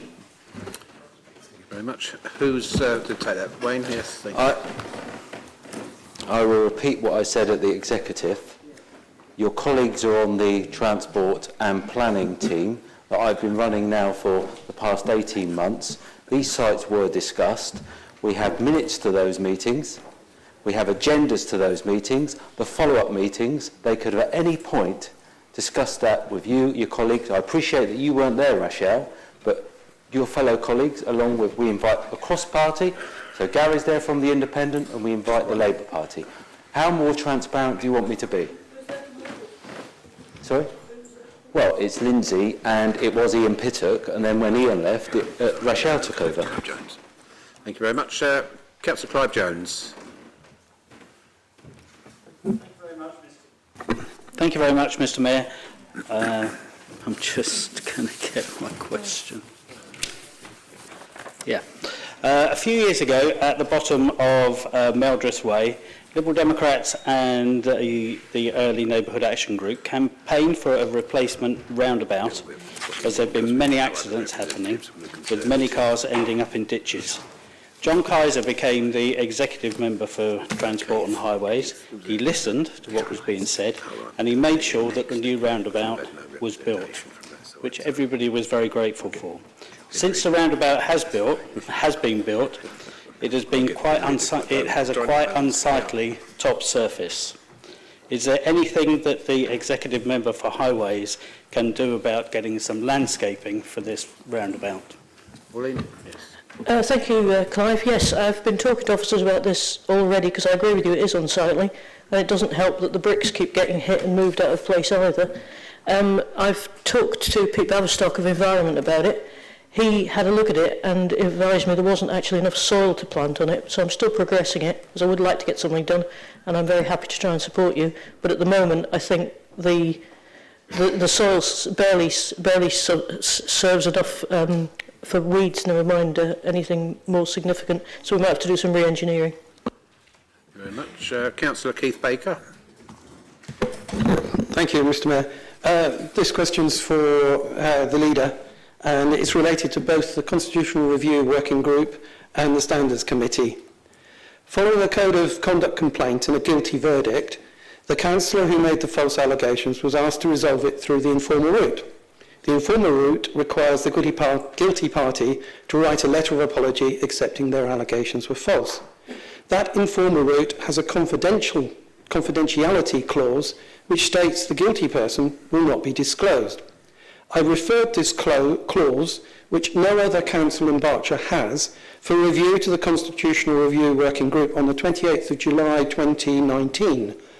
On that same day, I was told that it would be passed on to the Standards Committee at their next meeting of 14th of October 2019, when they would be reviewing the whole Code of Conduct. That meeting of the 14th of October was postponed. So was the meeting of the 7th of November and the meeting of 6th January 2020. So we're now over 6 months since my request was made. The removal of this confidentiality clause, I know, has the support of the Liberal Democrats. It has the support of the monitoring officer and even the councillor who was found guilty. Can the leader please guarantee that the next standards meeting on 2nd of March 2020 will go ahead and this proposal will be considered? Thank you. Thank you very much. I find it difficult to guarantee anything, Keith, but I'll do my very best. Thank you very much. Andrew Mickleborough, please. Thank you. My question is to the Executive Member for Highways and Transport. For many months, a lot of streetlights have been out of action along the approaches to the busy Rushy Way, Kilnsey Drive junction, creating a very dangerous situation. In November, the problem was traced to damaged cabling, for which Scottish and Southern Electricity, SSE, has responsibility. SSE have said they will try to make repairs by the end of January. I have been told that part of the reason for the long delay is because WBC has very limited leverage with SSE and the other utilities, implying that repairs could often be completed more quickly if the utilities were so minded. Do you believe that WBC could use the leverage with utility companies that it does possess, albeit limited, with greater vigour and in a more timely manner to reduce the lengthy delays to repairs this site and elsewhere that now seem to be the norm? Thank you very much for your question, Andrew. The particular issue I was told also is down to SSE being very slow. I've tried very, very hard to move this forward, but I would remind you that the last thing that SSE didn't do in terms of the Lower Early Way peripheral road lights actually took several years to resolve. Unfortunately, they're a monopoly. They own the cabling. We can't send somebody else in to do it, so if they're not minded to do it and we're not paying them for it, there's not very much we can do about it. I will certainly make representations to the local management of SSE at a more senior level there. Oh, and I've talked to the resident about the one with the missing light bulb. Is this a point of order? It is, sorry, Mr Mayor. Could you explain for the benefit of the meeting, before we finish at 10:30, what will happen to the motion on Heathrow, which, will it be carried over till the next meeting again? Yes, it will be carried forward to the next meeting, and hopefully we will be able to fit it in. Thank you. Sorry? Okay, Caroline Smith, please. Thank you. In the local plan, Area DD was not on the list for future development sites. So please can you confirm this area will not be built on? I think it's planning. Thank you. Wayne Smith. Yes. Stephen Conway. Thank you, Mr Mayor. John, Leader of the Council, John Halsall, this, I think, is a question which you can give a guarantee on. Would you agree to meet me to discuss Twyford issues that we're all aware of, a lot of issues in Twyford that I think we both would like to see addressed? I have some ideas I'd like to put to you about how we might approach some of these problems. The answer is yes, but I obviously can't guarantee it. Sarah Kerr. Oh, sorry, Sarah Kerr. Yeah. Thank you. Is this a question for Wayne? Molly Miller's business estate is in my ward. Molly Miller's business estate, the way things are going, will probably no longer be a business estate. It is a core employment area for the borough, but through permitted development laws, offices are gradually being converted to residential units. For the benefit of the public, permitted development laws allow developers to convert office space to residential without planning permission from the local authority. There are benefits to having residential properties so close to public transport links and town centre amenities, but by bypassing the local planning authority for permission, we are all left in a situation where flats are provided without consideration for amenities, such as school provision and doctor's surgeries, no affordable housing, no SIL money has to be provided, the list goes on. What is the point in producing a local plan where we designate core employment areas and consider the infrastructure that entails when this law exists to override it? I've already contacted John Redwood to help lobby for a change in the law, and I'd like to know if you two are going to join in this fight and help protect our residents. I agree, absolutely. I think what's happened in Reading, if you talk to Tony Page, he will tell you that they've lost endless amounts of money through this approach and the amount of buildings that have been converted, and also the size of these buildings. So when they're converted, they are boxes. So I agree, and it's something that we talk quite a lot at our regular meetings about how we can build that into the local plan to ensure that these employment areas are kept the way they are. But I absolutely agree with you, absolutely. Yeah, I will. He's already written to me, actually, and we are responding to, and I know it come from you in the first place, but yes. Did we finish with him, do you think? Right, okay. David, if you could be very brief, because we are nearly out of time. I'm very pleased with the support held by the CPE officers, including those who visited the vicinity of Portland School this morning. However, there's a worrying safety issue caused by parents who drive into Holland Close at the beginning and end of each school day, to drop off and collect children. The lack of a footpath means children and parents walking to and from the school are at very considerable danger from the large number of cars using Holland Close on school days. Can the Executive Member for Highways and Transport ask her officers to prepare a proposal that can address this issue? Thank you for your question, David, and thank you for the support for the CPE officers. We're also looking at other ways to enforce parking on double yellow lines around schools, including some electronic monitoring rather than CPE, to try and do it more thoroughly. I'll be happy to take up your suggestion of path. Thank you very much. That brings the meeting to a close. Can I